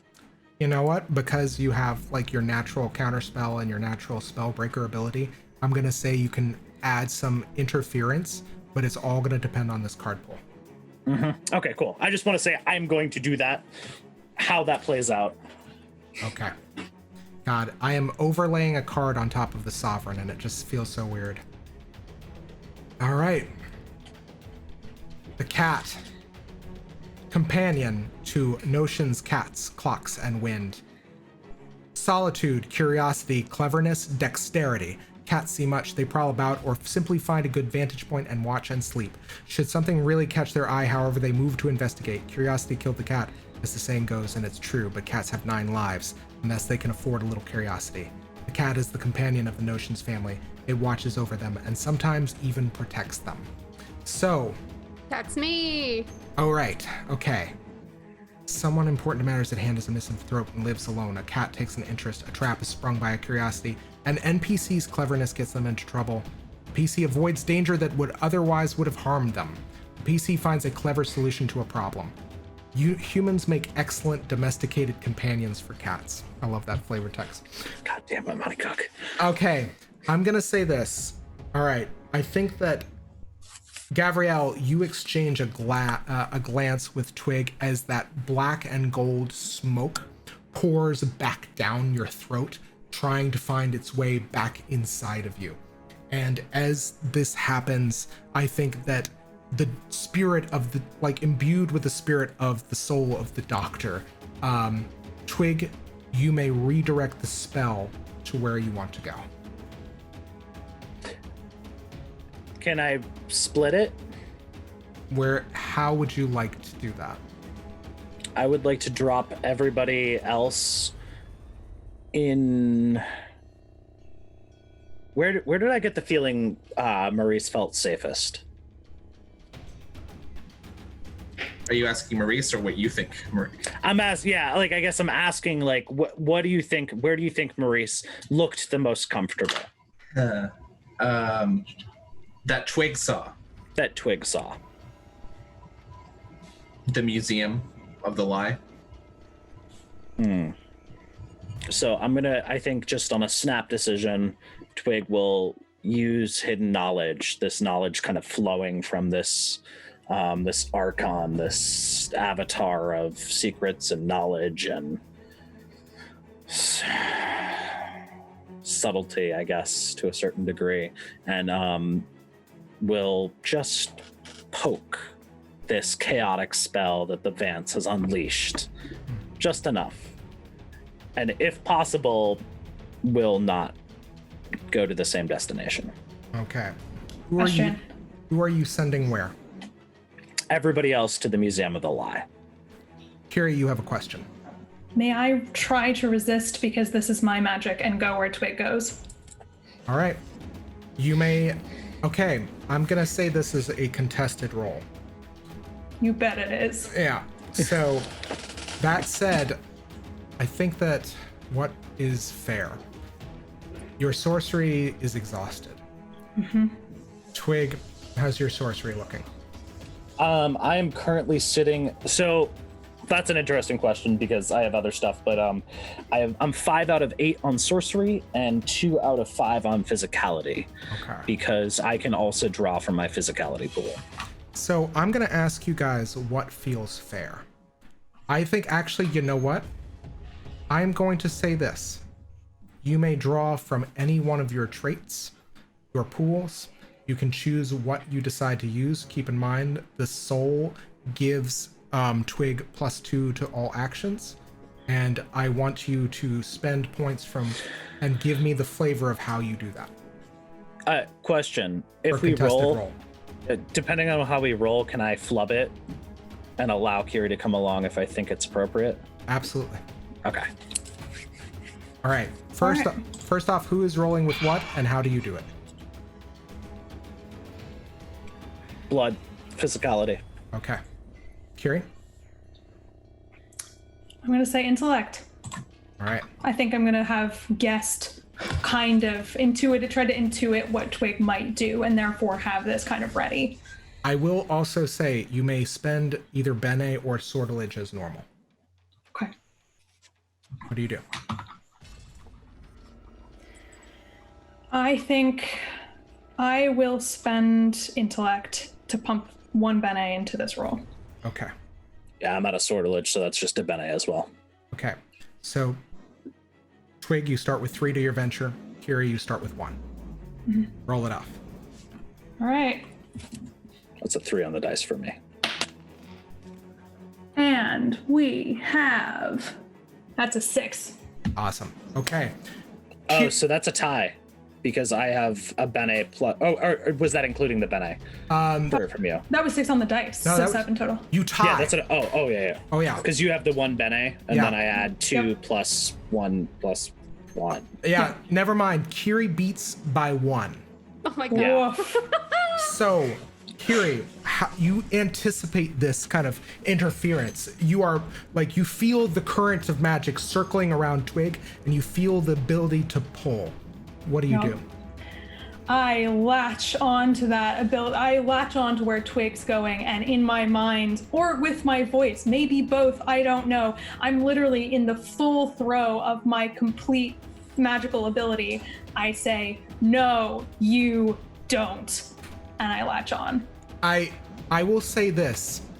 For the outward observer, you feel this, but more importantly, Twig, you see Kyrie's eyes glow a deep indigo, and it's almost as though her skin is translucent, and from under the skin, indigo light is clearly shining as she has grasped a hold of the magical current that currently directs the path of suns. And she chooses and feels your interference and chooses to instead assert dominance. It's gobsmacking to you. It is shocking, even in the throes of your limit break, your majestic, superior, secret soul that you have invoked. She still manages to feel the current of magic and pull it into her gravitational lock. Where do you go? So you probably see an abandoned lot on outside a little distance from the the Topiary district. An abandoned lot with a lot of weeds, desolation, waste all around. And Twig just kind of shows up, and I imagine you show up very close to that. And That's it. And does everybody show up is the question. I'm going to say that's up to Twig, because Twig was trying to send Maurice, Gavin, Nikolai elsewhere. Yeah. I think that honestly, I'm gonna bounce that right back at you. You beat that roll, so I think you get to define that. Okay. I'm going to ask this actually of the group. What do we like better from a narrative perspective? Do we like everybody coming or do we like a split? I mean, Hopper wanted a split.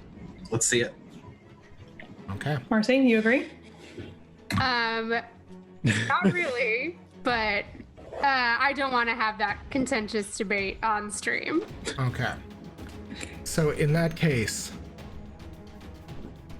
all right. So at which point, Maurice, you find yourself in front of the Museum of the Lie. Gavriel, you and Nikolai, where do you find yourselves? Oh, you're splitting us all up. Seems like that's the case. Oh my god. Probably back at his safe house. At Nikolai's or at the Nikolai's, because I only have access to the other safe house as long as Maurice is there. Okay. And finally, Kyrrie, you follow Twig to the lot in the Topiary district. And I think at this point you have one last thing you can say, one last thing you can impart to each other. And then that's kind of the end of the session. What do you say?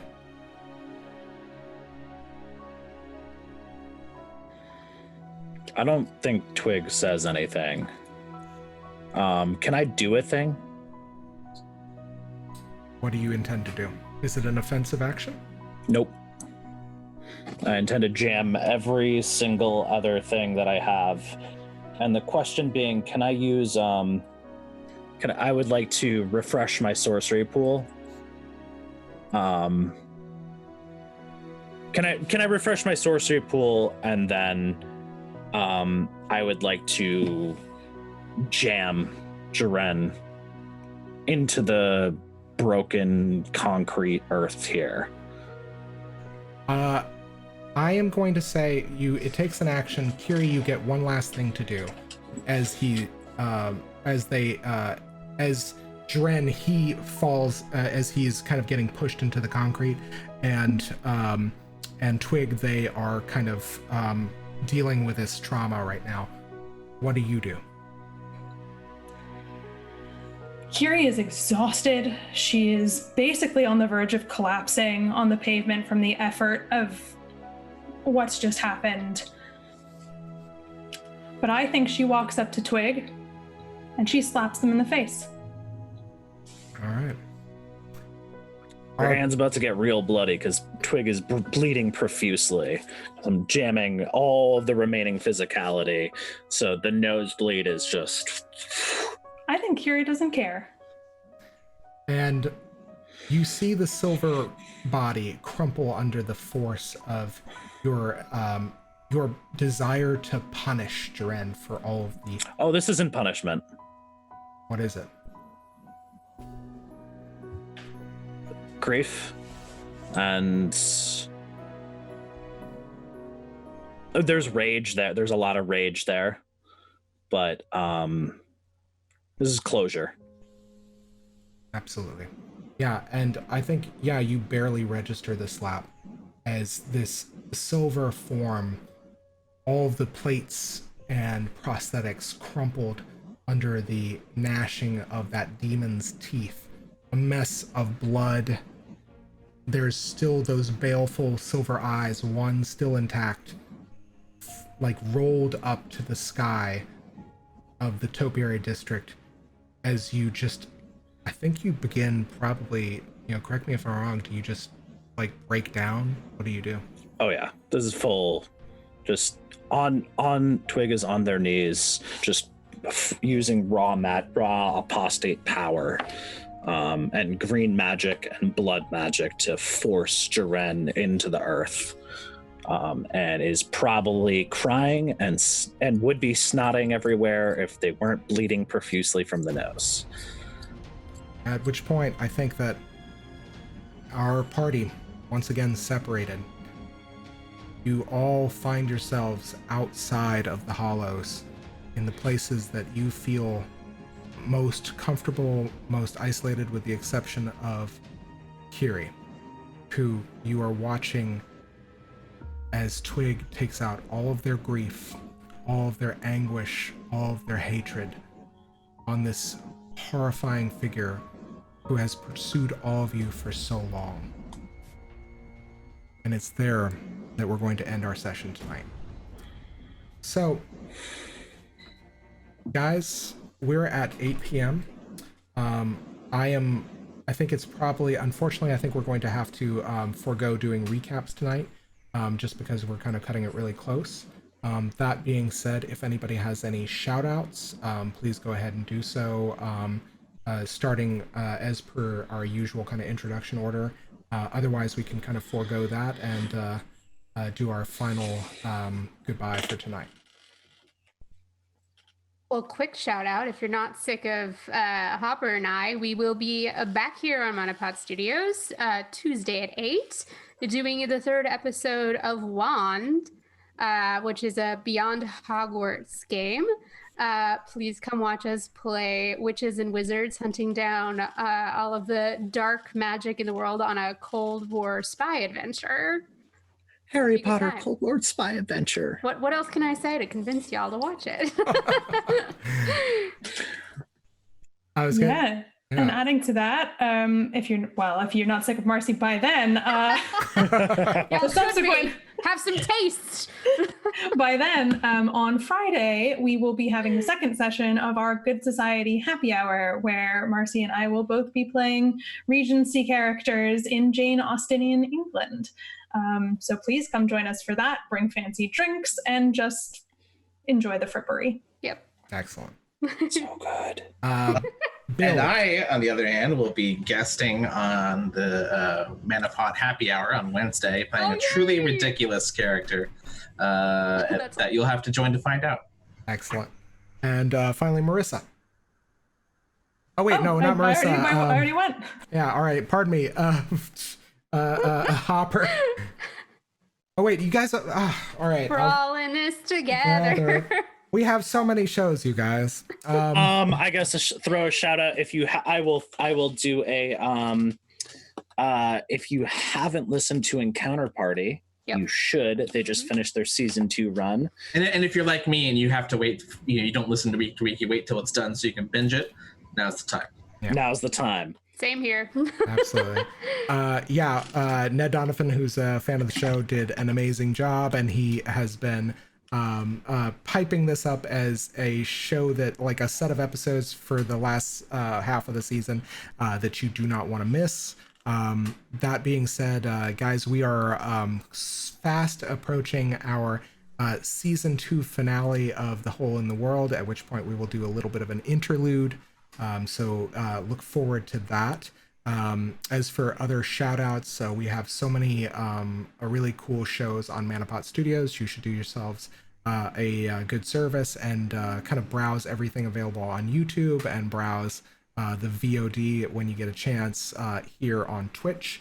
We're so happy that you guys get to enjoy this. I hope that you all have a fantastic Memorial Day weekend. Please tell the folks that who are service members or who are veterans in your life how much you appreciate their service.